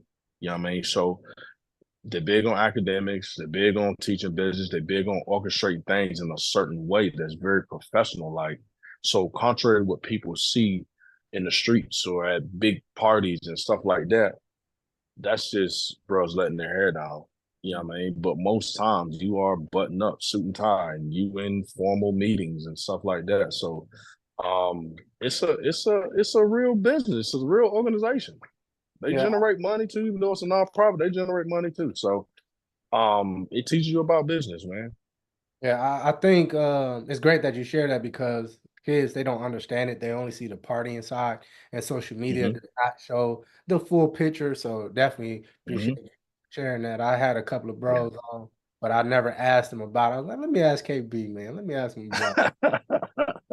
Yeah, man. I'm always give you the I can't give you too much. Can't It. give you too much, but I can give you enough, man. It's very business professional. Like people join organizations like this, like, people have 100 Black men. It's the same type of level. This is just on the not even national level. Omega Psi Phi is worldwide. Yeah. You know what I mean? So this is on a global level, this level of networking and stuff like that. And you see each other, it's all love, man. It's all love. you That's one know. thing I do love about that brotherhood of it. It's like you said, you got something in common, but it's like you looking out for me because it's different. Because I've seen people, we play football together. Like, oh man, blah blah blah. When somebody knows somebody on the same fraternity as them, it's like they go like, Oh, oh, it's a whole nother level. they Yeah. like turn up, but then you see like, man, the business now that's being the connect the dots. And I think that's more important because honestly, no disrespect to nobody, football player as a teammate, it's not too many people who are in the high ups. You Yeah, know, yeah, yeah. we all think the same, but that fraternity brother, shoot, he might be a doctor, he might be a lawyer. Connect me to do business with Right, whoever, and that's the right. great thing about all of that you just shared, man. Yeah, So, bro, yeah. you shared a little bit of your senior year, the opportunity to come out your junior year, one of the top safeties in the country. Can you share final game, that bowl game, the whistle's blown? What is going through your mindset at that moment? Man, it ain't been too many times that I cried in life. I cried when my sister died. After my sister died, I think the next time I cried was my last game, man. That was the last time. That was one of the last times I cried. Was because not only did we lose, more than anything, but knowing the fact that it wasn't guaranteed if I was going to play again, was gut wrenching because here's a kid who didn't have college football on my radar. It came on my radar. It became a way of life. I bonded with some guys, you know, who was only serious about playing ball. And it was to the point we took ball so serious that we always talk and we joke about it. If I knew what I knew now, I probably would have went out and networked a little bit more.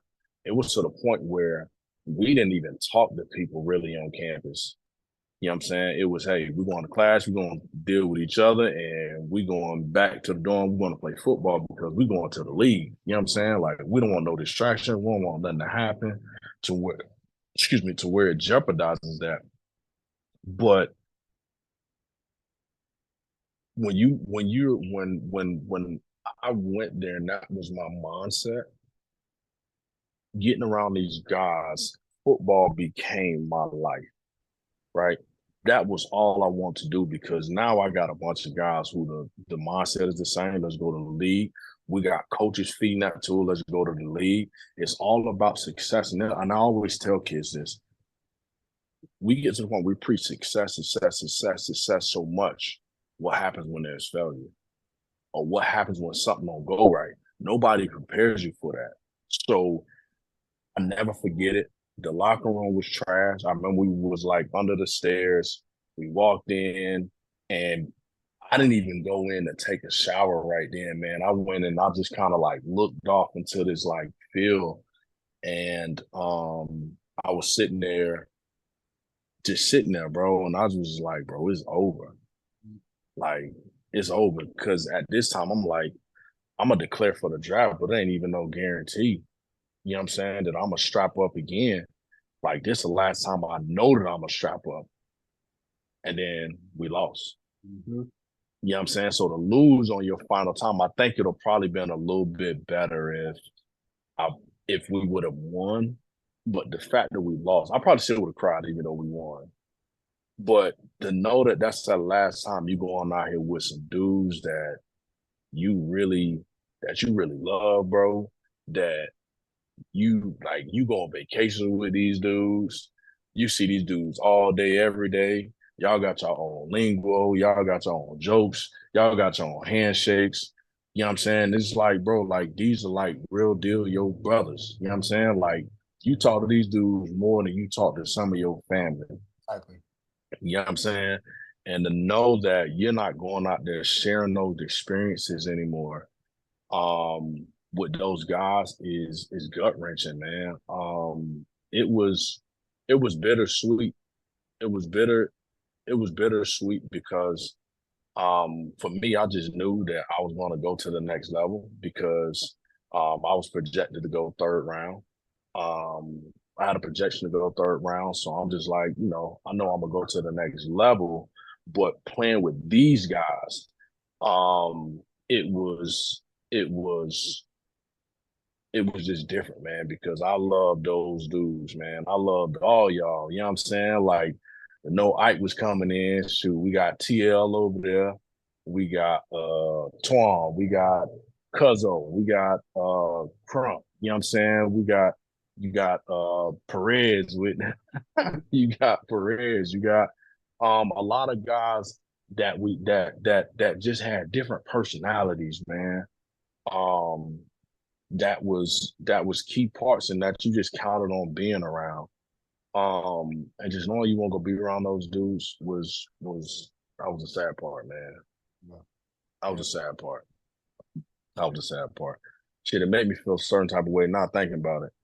It And all, it's it been all, years. yeah, yeah. It all You know comes what I mean? in, man, and it's crazy how fast it goes by, though, too.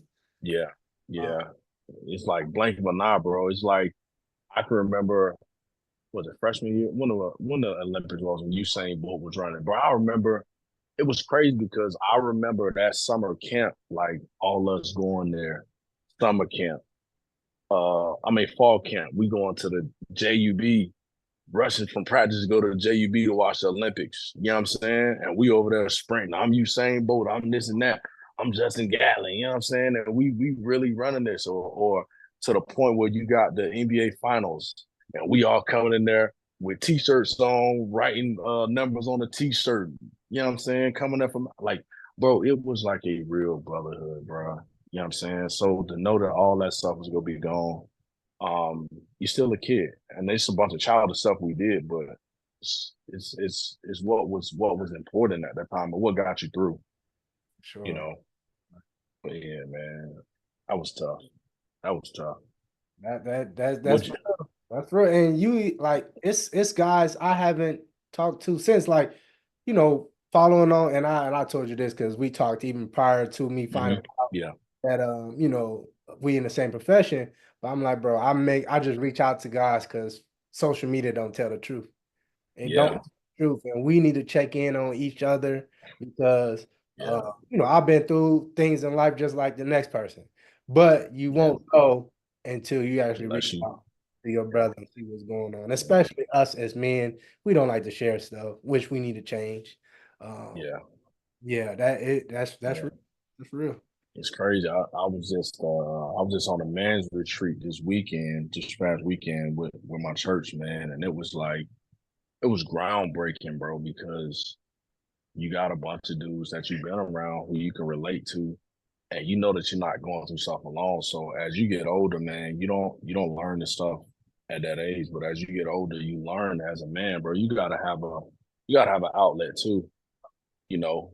And just like I said before, these are guys you talk to all the time about everything. You ain't keep nothing from the dudes you went to college with. Boy, they know everything. Your deepest, darkest secret. Boy, they even know the ugliest girls you dealt with. You know what I'm saying? True. So, having those relationships, man, and being able to be open is important, man. And we don't value those. We don't value those, man. And it's hard. It's hard, bro. You Big time. know, goodness gracious, bro. Time.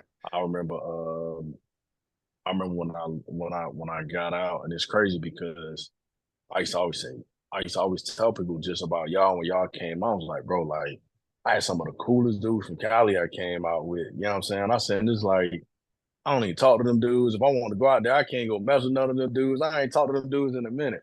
You know what I mean? Um, so no, it's one of the things that's true. You do have to constantly check in on your people, man. You definitely do got to check in on your people. Yeah. It was crazy. I haven't talked to E Russ. E Russ, he's secretive. I don't know what's What what I, what I, what, what I that what that man at? he out here in Cali, but I got his info and I'll be calling him just every now and again. I checked in with him and I finally got a hold of him. The first thing he said to me, and I forgot this happened. He said, Ernest, I just want to thank you. I said, for what? What you thanking me for? He said, Ernest. He said, you probably don't remember. He said, I came on campus and my dorm was not ready. And E Russ brought his girlfriend, now his wife at the time, from Not Cali. about that. So they did not have their they didn't have Because they their were supposed to live in that one dorm for the families, right? yeah. and it wasn't ready. And he was like, Ernest, you didn't even know me. And he was like, y'all can stay. I was like, I don't even remember like this even happening. But he was like, Ernest, Yeah. he said, I'll always remember that. He said, he was like, I didn't know nobody. And he was like, bro, he's like, you and your girl can stay in the room. I was like, Eres, I was like, well, I was like, I don't remember. But he's like, bro, he's like that every time, like he's like, bro, I knew I had to answer the phone. I was like, it's crazy how, you know, you forget things, but people always remember something about you or what you did or how you Yeah. make them feel. And it's just awesome though to just check in with people and just see where they are, man. So, man, Yeah. No, that's real, man. That's real, man. We don't do enough of it. We won't do enough of it. I'm checking in. We won't do enough of it, man. I remember I tried to hit TY one time and I ain't get no answer. I was like, bro, my boy good out there, man. But yeah, man, I know TL. It's crazy, man. I definitely gotta you about to make me go through the Rolodex and check some phone numbers, man. bro, I About to do it make me every check some phone so numbers. often. I do it every Yeah, so often, man. yeah. Bro, but I want to get because you talked about that mindset, man. Afterwards, you Mhm. sad. Can you share the next step preparing for your pro day? Because I don't think this is talked about enough. I don't think kids understand this process of how it works. I know I was not fortunate to have an agent. I never experienced that. So my preparation was a little different. And then at the same time, the way things played out as far as who I trained with, that Yeah. also was fractured in the way I did not have it go as planned. So can you share that preparation for the pro day and how did that go? So that process, man, that is when business first starts. That is when business first starts, is when you get an agent. Because probably like, unless you like a big time college player, you probably start getting your agent around middle of the season. You start having agents reach out to you. But I started having an agent reach out to me probably 3 games before the end of the season. And again, you have all these evaluations, you got these grades, people talking about where you can go on the draft and stuff like that. So I was projected to go third round. So I had a couple agents reaching out. And I thought it was the coolest thing. I'm like, well, I got an agent. You know what I'm saying? Um, but I remember talking to Rod. Rod had an agent, Lat had an agent.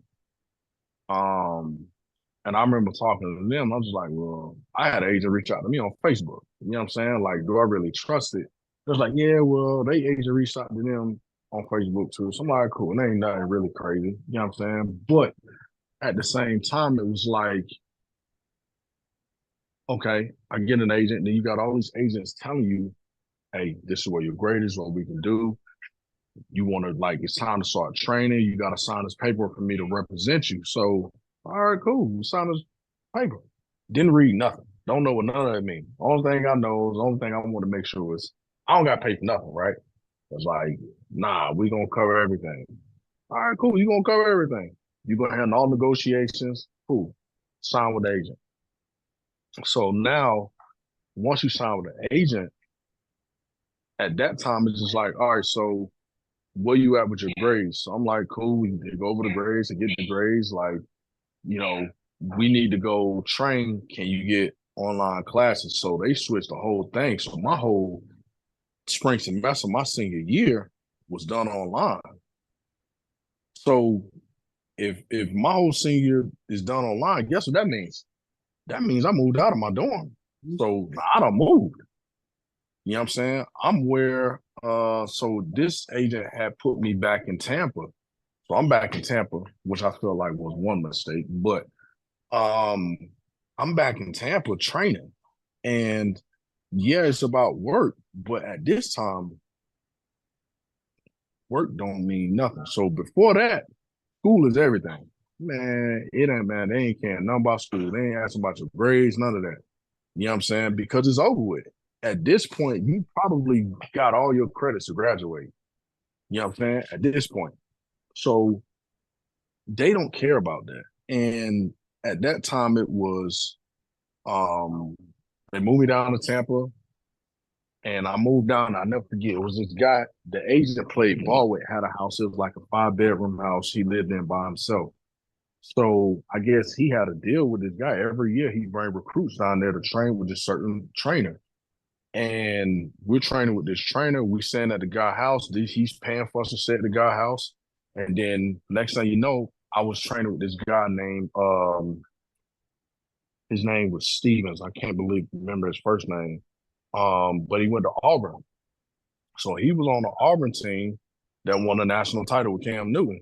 So me and him was on the same training, staying at the same place. So we got cool or whatever. And you can tell at that point the different levels of players, right?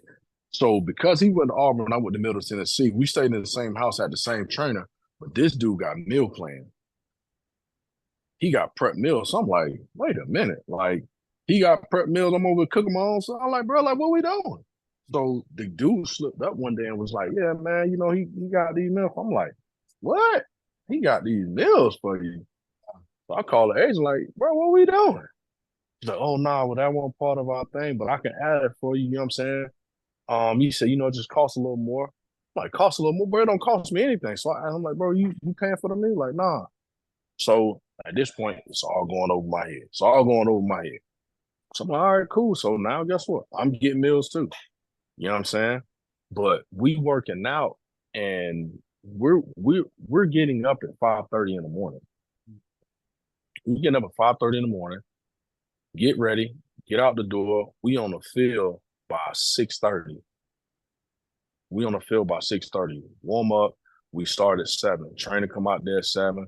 We out there training. We do all our on field training from 7 to probably 11. Go to lunchtime, right? Take an hour lunch. Bro, you get in that gym, you in that gym from 1 to 5. 1 to 5, you in the gym. And every day is breaking down whether you're doing just strictly hamstring work or you're doing strictly calf work. It ain't just upper and lower body, right? It's just isolated everything. Like, I never shredded so much in my life. You know what I'm saying? And it's every day, 8 hours a day that you doing some sort of on the field or in the gym activity, 7 days a week. I mean, we work out hard on Mondays and Fridays. Tuesdays was cool. Wednesdays was massage day. You still did stretches and stuff like that. It wasn't just an off day. You still get that work in on the field. You just got a shorter day in the gym. Fridays was like killer day going into the weekend.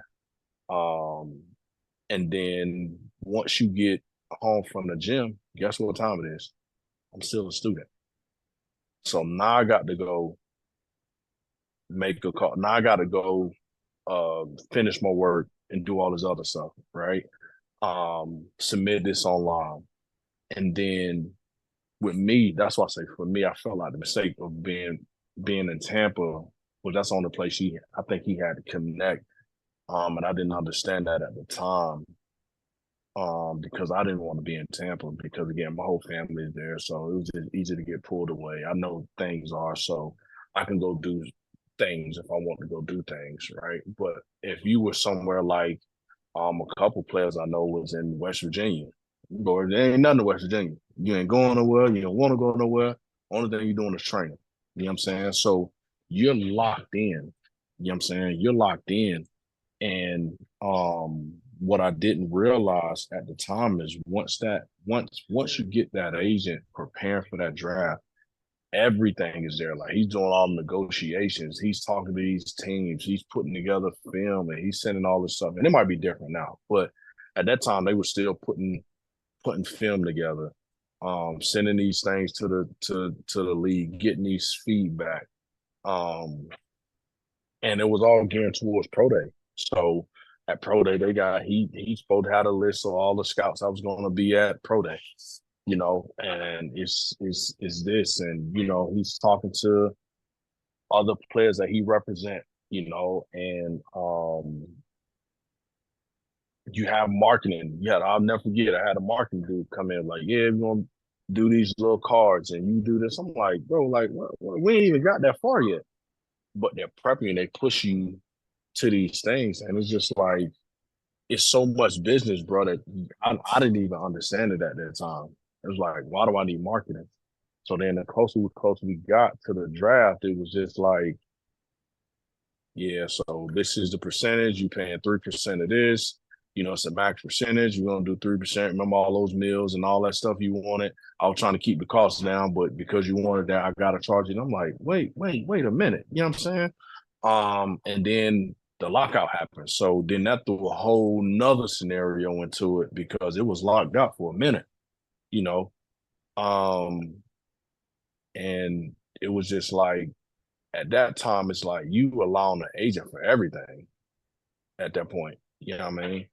And it was crazy because he had a client that played baseball, and I'll never forget, it was a young kid. He was 17 years old, signed to the Blue Jays, signed to the Blue Jays out of high school. And this dude at that time, it was oh seven, oh seven. This dude, I mean, not oh seven, this was like 2011. This dude, probably 17 years old, got loaned to $3 million. So he had the same agent. So I'm just sitting there like, dang, boy, he got you paid. So I'm gaining faith in him, but at the same time, it's just like, man, these dudes, these agents, man, once you get to that training phase, like, bro, that's who you answer to. It ain't the coaches no more. You know what I'm saying? It ain't the players. It ain't the trainers. Like the trainers he gonna get it to you. You know what I'm saying? He gonna be on you because you getting paid, but it's the agent, man. The agents want to come to check because they out there trying to pawn you off to the league. You know what I'm saying? They fattening you up. You know what I'm saying? Trying to get you right. So that process in itself, man, going through that process, not knowing any different, not knowing anything about that process, shoot, don't rush it. Don't rush it. Especially if you're a guy who has a bunch of who's projected to get paid higher, the more money that you're projected to make, the bigger their eyes get. You know what I'm saying? They're gonna put you up in the best place. They're gonna get your jewelry. They're gonna get your clothes. They gonna front you whatever it is. You know what I'm saying? They're gonna front you whatever it is. But best believe they want their money back. And it was crazy because even after my situation, I never forget. I ended up firing him. I ended up firing my agent. Felt liberated in that to be able to say I fired somebody, right? But after I did that, he sent me this invoice. He sent me this invoice, and I'm just like, bro, and I never forget it, man. I told him, I said, listen, you didn't do your job, so don't expect to get paid nothing. Do what you want to do with that. What's some invoice for like $35,000? I was like, $35,000, bro. You ain't spent $35,000. You haven't. Yep. You know what I'm saying? But they're counting your check, they're counting that percentage based off what the average thing is, and they gonna price gouge you because at the end of the day, you 2021, maybe 22. Ignorant, we don't know. Yeah, we don't know. We gonna say, it's gonna cost you $70,000. I know you gave it. All right, it is what it is. Here's 70. Like, nah, we ain't. You don't know. You know what I'm saying? But to what we said earlier, just like getting around people that know, man, people who will be honest with you. Because agents have always had the reputation of not being honest. They're gonna get their money off the top. And they'll tell you, hey man, you can pay me monthly or you can pay me all at once. However you want to do it. How you want to do it, boss? You know what I'm saying? Man, So I think what you said, and for people who it's still going over their head, think of it like this: you are a rapper coming out, and yeah, somebody sign you to a label.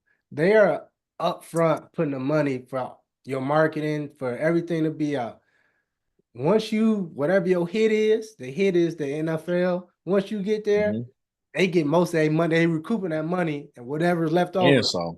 Then they gonna give you that. But they are they invested in you, and even though you ain't made it, so therefore that money ain't going to you directly first. It got to go to that agent. Yeah. But Yeah. but you gotta understand, and y'all go check out episode. I have my friend um Frazier on here. He is becoming an agent. We talk about it. The agent, you are hiring an agent at the end of the day, and I keep saying this, and I'm He going, worked for you, boss. they work for you. You are 1099. You are your own boss. Anybody that comes into your fear, that comes in your atmosphere, they work for you. You don't work for them. That's why he said Yeah. he's able to fire the agent because he controls his own business. But you got Yeah. to understand your power, understand what is going on, the nuance of it. And if you don't know, you got to ask questions. Yeah. And I did not understand that at that time. That is one thing I did not understand. Because whatever he said, I was just doing it based on whatever he said until one of my childhood friends just started out like, bro, you know he worked for you. Mhm. If he ain't doing what you want him to do, bro, you know you can fire him. Exactly. And that's when it clicked. I'm like, bro, you ain't doing what I want you to do. Like, you fired. I had to write this letter up and all this other stuff to send it to him, email it to him, however that went. But yeah, man, it's different having that that agent. You know what I'm saying? It's different, man. It's you don't you just know that hey, to get to the league, I need to have an agent. You know, so I got to go through it. You know what I'm saying? It's just a matter of hey, once I get my check, I know you will take your check off the top, and I got mine. But even still, you still got your agent on 3%. You still got your taxes that you ain't that he ain't even prepped you on. So you paying him 3%. You get a $3 million contract. What's that? 3% of a million. You know what I'm saying? So now you got that. But before you can pay him your 3%, they go send you the check. Uncle Sam will take his 40 some percent, almost 50%. So if it's a million, you really left with 500. Let's call it 500, or Exactly. let's call it 600, right? Let's call it 600 and some change. Then you pay him your 3%. So now you under that. Now, guess what? Now this is what you got to live off of. So what happens with the rest of that money? Exactly. What happened? You thought you was rich because you hit a lick. No, boss. Let me get that up out you. Come on back this way, boss. And it ain't guaranteed after that. It's not guaranteed. Mm-hmm. Yeah. So they have indoctrinated us and ingrained in us because the fans don't even understand it. Because the fans, they be like, oh, Lamar, these people don't have an agent. First of all, wherever That you is get why. drafted, it's already slated anyways, how much you gonna make. It, Mm-hmm. it don't matter. There's Right. so Yeah. you can honestly negotiate yourself as a player, especially if you're a top player. You like, I'm getting this amount of money regardless. Mm-hmm. It don't Right. matter. If I go in the top 10, I'm getting this amount. Right. Why would I need to split that with an agent if I know I'm gonna be in the top 10? But it's this whole narrative is not shared from a player's perspective, Right. how Right. this business works. So the fans, they truly don't understand it. Yeah. And Yeah. Yeah. they're not going to talk about it either, though, because then Mm-hmm. if everybody knew the full story, then they'd be like, They won. Yeah. they understand, like, oh man, like this is bad They for gonna the see it player. in another light. Yeah. Exactly, exactly. NFL then will look bad as far as the agents will look bad then. And Yeah. we're not saying agents are bad. We're not saying that, but it's just people. If I have leverage as a player, if I'm a top player, I dictate how everything is going to be done. I.e., Marvin Harrison, Caleb Williams, Yeah. Yeah. he can do all these things. But when you're in a guy who probably sixth, seventh round, you don't have as much leverage. So you got to go with the. No. No. No. But you still, at the end of the day, you still have a say so. You just have to educate Yeah. them. That's Yeah. all we're saying. But depending on Yeah. where everything comes down to leverage in this game, not even just football, that's in life. If you got Life. Yeah. if you got leverage, most likely you can get something done a certain way. And either Yeah. they gonna take it or the next man up for you to that's gonna Yeah. be services. Yeah. The biggest thing that I see, man, and I say this all the time, and there's no slack to anybody who didn't do it, right? But I think that for people to be hands-on with kids, to give advice, I think you need to go through it, from every level. I think you need to go through it because we can speak from a place of experience, right? And I think experience is the best teacher. Like, even with high school, like, you get some people who are high school coaches, right? And I say this all the time, and it angers me because you get high school coaches who teach these kids these things that's not going to get them to the next level. And these high school coaches are using these kids for their own personal ego, and they're not teaching them anything. And they want these kids to answer to them and do all these things as if they put them in the best position. But lo and behold, these coaches have never played, most of them only play high school. And if they only played high school, they wasn't really good at it. They didn't go to college, right? And if they went to college, they more than likely was probably a walk-on.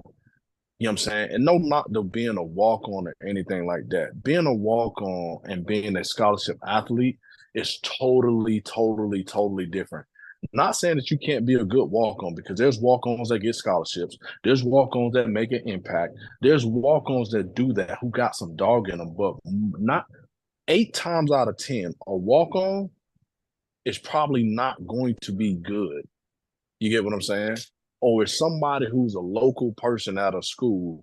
It ain't like they're a person who was preferred as a walk-on by the coach that recruited them for the college. Say, hey, come on, walk on to the team. We'll get you a scholarship when we get some more numbers next year, right?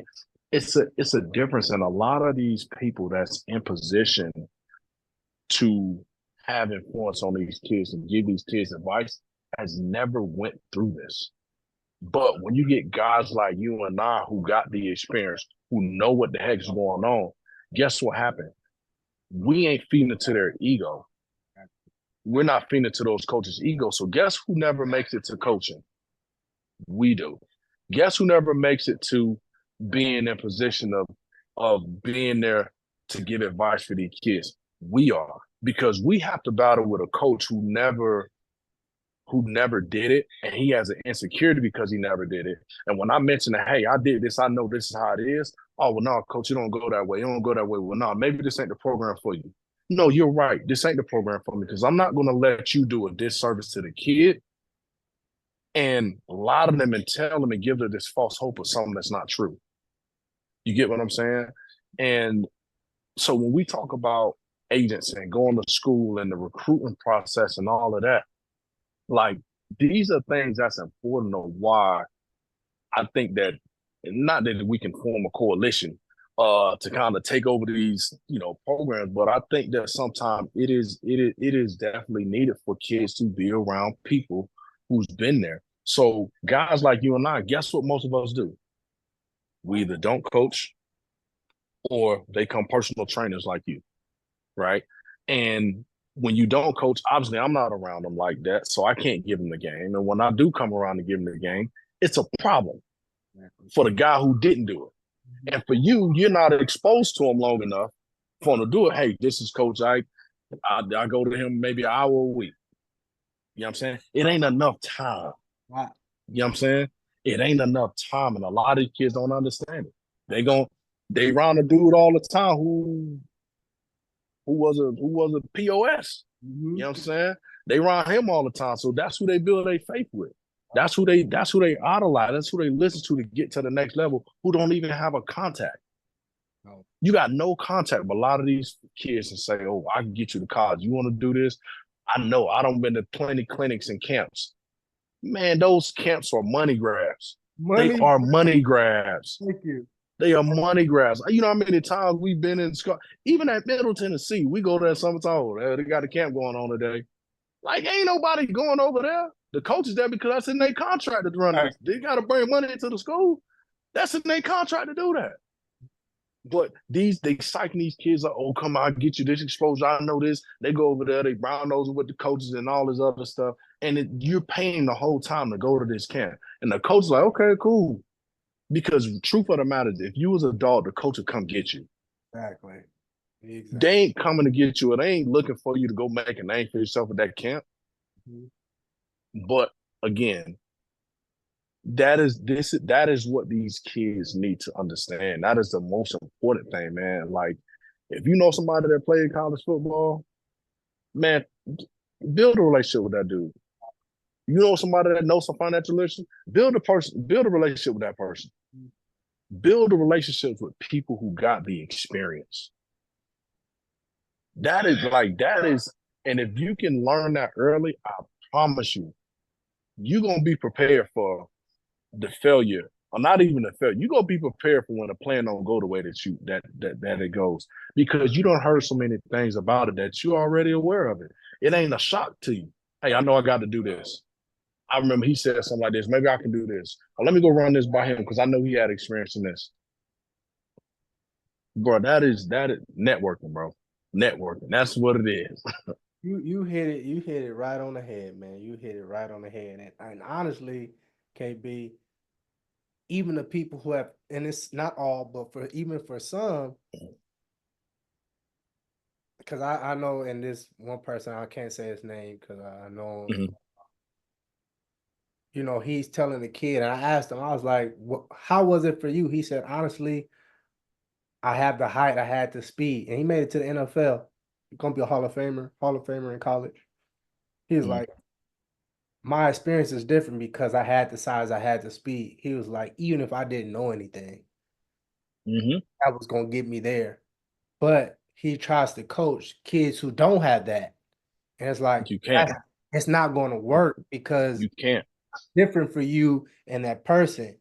And you got to understand that he can do all that you did, and that's not going to equate to you because Right. you got something that's God given, and that's not Right. necessarily there. Mm. So, it's just as a whole, we need to figure out how to do it more in a more efficient way. And I say Yeah. this, and people might. I think we talk about in NFL how we have so many guys who are bust. I think there are far more coaches who make busts with recruiting guys. Yeah, but I mean, but also too, they make bust recruiting guys, but also too, man, it's like, and I know we don't think about this coming out of high school, and we look at all these dudes and all these coaches, or I want to go play for Nick Saban, or I want to go play for this person, I want to go play for that person, and all that's well and fine. But how many of those dudes were actually good when they played ball? And that's what How I'm many of these yeah. how many of That these people are yeah. coaching that you be like, bro, you coaching? And that's what I'm Like there bus. And I'm not on this level? I'm Like not even and I'm not what? even talking about the player all the time because I think a kid, Mm-hmm. you can see somebody doing something real, Mm-hmm. you like I can coach it up. Yeah. I'm saying the reason why, first of all, there's a kid, they wasn't good to begin with. It's just they had the Right. physical attributes. And nothing wrong with that. And it's biblical. Man looks at outward Yeah, appearance. yeah, yeah. Yeah, So yeah, I, yeah. I understand that. But they weren't good from the out point as far as what they could do. They just had this size. And then they're a bust because the coach was not necessarily good. Now, I can share this because we know him, and I'll tell you offline. He now is in the NFL. He told me there's three coaches in college, and this is what makes up your staff. You have a recruiter, you have an Mm-hmm. X and O guy, and then you have like a rah-rah guy. The Mm-hmm. rah-rah recruiter are not necessarily, they don't know X's and O's. Yeah. Yeah. The X's and O guy, he don't know how to recruit. You need all three of them. I said, that's amazing That that you makes sense. sound like that because you got guys who you ask the coach, like, Coach, how I do this? They'll get mad at you when you ask the question because they really don't know how to do it. You know what's crazy? You say that. I could think of some people who are coaching and not I'm trying to put them in a category because they weren't rah-rah. Mm-hmm. I don't know about recruiting. Maybe it was X and O. Yeah. I don't really see it, but maybe it was X and O. You know what I'm saying? But how much of it was who they're affiliated with? Yep, it comes down to network, and we know that. This is Because at the end of the day, it's some people who don't got all three and they network well. You know what I'm saying? sure. It's crazy. So and again, no knock to them or nothing like that. It's just it goes back to just like you were saying, for somebody who wants to get into coaching, let's say you because I got a buddy and I ain't gonna say his name who wanted to get into coaching and got every accolade you could probably want to have, just couldn't get into coaching, but he didn't have that relationship, right? So how many of these guys got the relationship? Because believe it or not, coaching is a fraternity too. Exactly. Big time. You know what I'm saying? It's a fraternity as well. So when you look at those things, almost like you got to be the right place, right time, you know, to even get the shot. You know what I'm saying? And so as much as you can be an X and O guy, like everybody ain't like you said, the God given ability, you can't coach that. You can't coach that. I'm just naturally Mm-hmm. in tune with these people. You know what I'm saying? Like it's game changing. It's game changing. Like, I played with a dude who this was in high school. His dad played 10 years, 10, 12 years with New England Patriots. Um, his brother wasn't that good. Got a shot at the league. In there. He got a shot. Well, he got a scholarship. Now, mind you, he wasn't nowhere near on the level that we were when we came out, but he got a scholarship to a bigger school because his brother went there. So the God given affiliation with some people do get you in the door. And those are the people that sometimes coach. You can't coach that. You Exactly. know what I'm saying? You can't coach that. So I understand, man. I'll say, man, this game is a lot when it comes to just playing ball as you move up from just doing this thing recreational to it becoming a business. It's so many different avenues and doors that you can open the further along you get into it. And sometimes it turns you away from the sport, man. Oh, for sure, for sure. And I'm Yeah. gonna bring up this person because this is the first person who talked about it, and I didn't know what they meant, and they did it. PT, Philip Oh Tanner. yeah, yeah, yeah. Mm-hmm. PT, I Mm-hmm. remember I got his like, hey, bro, he's like, man, I love it, but he's like, bro, you just work too hard. He's like, it don't take all that.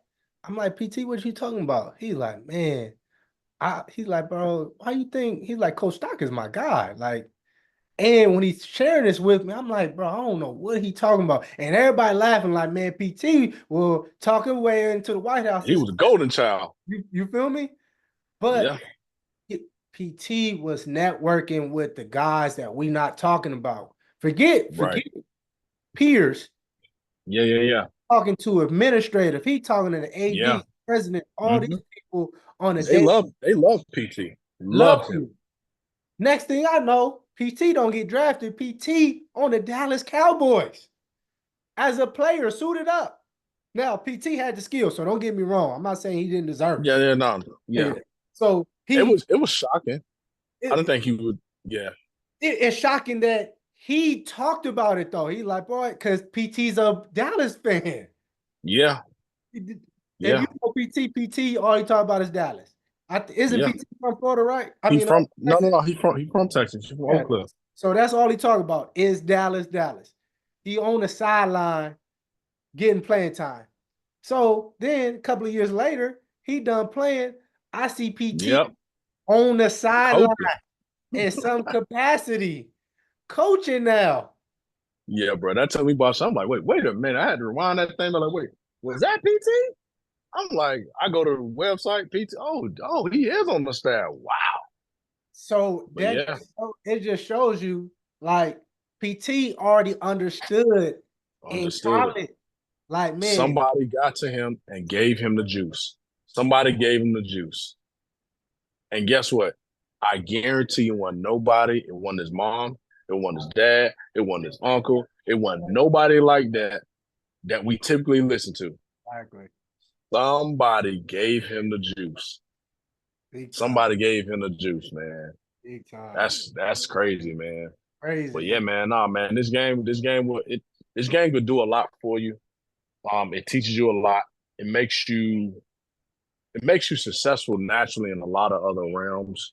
But also too, this game will take the love away from you. Like I started watching football for probably about 4 or 5 years. I started watching football. Right. Because of everything that it had done to me. Like I didn't think depression was real, but bro, I was depressed, bro. Mm-hmm. I was depressed. I was depressed because again, you hit success.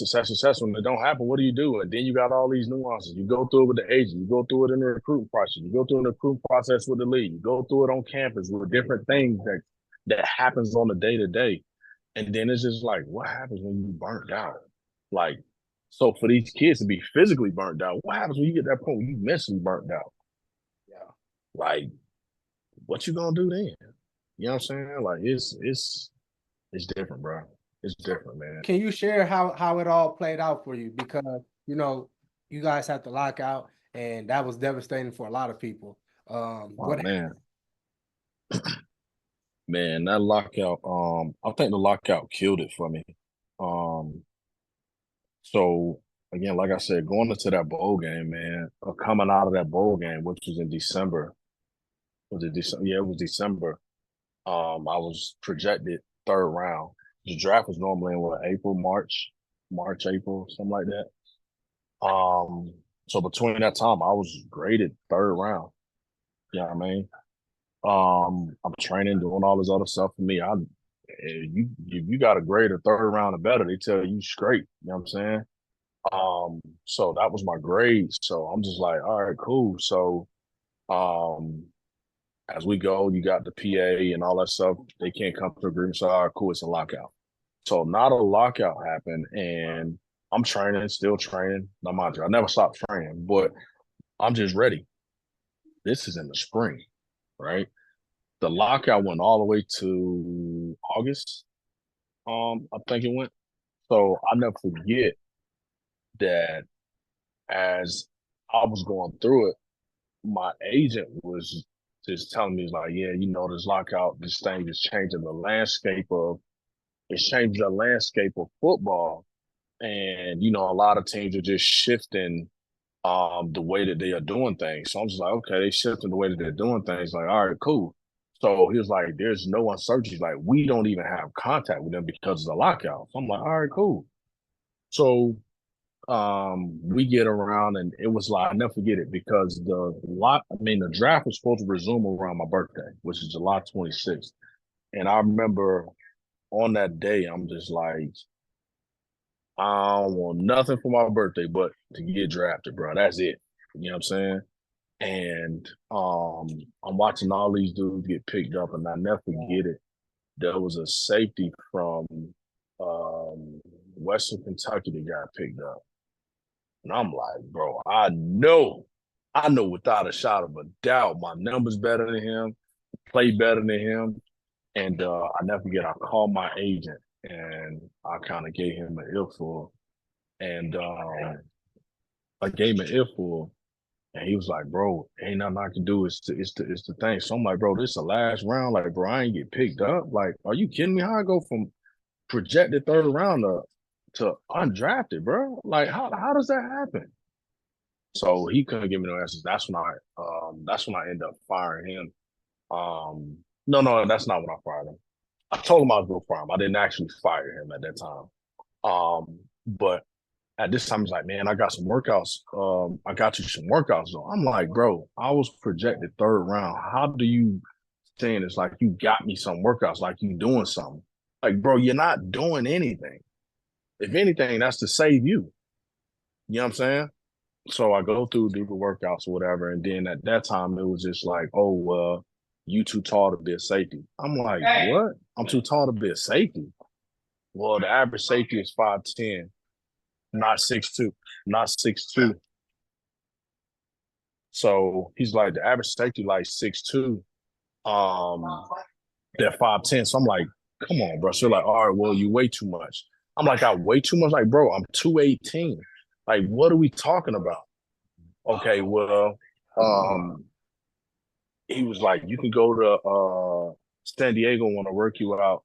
This they were still in San Diego. He's like, San Diego want to work you out, but as a linebacker, you got to put on. Now, mind you, this is in end of July, beginning of August. Remember that was a short preseason that year. So he's like, oh yeah, they want to work you out as an outside linebacker. So I'm like, all right, cool. How have I got to get my foot in the door? Whatever the case is. Oh, well, you got to put on 15 pounds. I'm like, how am I supposed to put on 15 pounds? So I'm like, bro, I can't put on 15 pounds in this shorter period of time. You know what I'm saying? Like, bro, one is gonna be is one like it's not gonna be a healthy 15 pounds. Two, I ain't played that heavy ever. You know what I'm saying? So it was just like, all right, well, you can do it or you can't. Like what? Like, bro, you the agent. You supposed to sell this. It's on you. You know what I'm saying? So San Diego off the thing. Then he called me about Chicago. So I'm like, bro, like just get me in there, bro. Like I'll take care of the rest, bro. Just get me in there. Chicago fell through. So now I'm just like, bro, like at this point, preseason started, you know. So I'm like, God, dog. So I had to work out with Tampa Bay. Tampa Bay workout didn't happen. Well, it didn't go so well, right? Well, obviously, you know, you work out, they bring you in, they work you out. So that didn't go how I planned to go. So now I'm like, bro, like let's look at the next option. Like, let's look at Canada. So and I'm gonna finish this up because I got 1%, man. But I'm like, let's look at Canada. And I go, he comes like, oh well, Canada only has domestic players of safety. So I'm like, what? They only got domestic players of safety. So I'm like, you telling me all the safeties in Canada is domestic players? It's like, yeah. So he was like, in order for you to go, you gotta go as a linebacker. You gotta put on 20 pounds. So I'm like, bro, why does everybody want me to put on 20 pounds? I'm 218, bro. I can run, I can cover. Like how do you expect? Well, Canadian ball's a little bit different.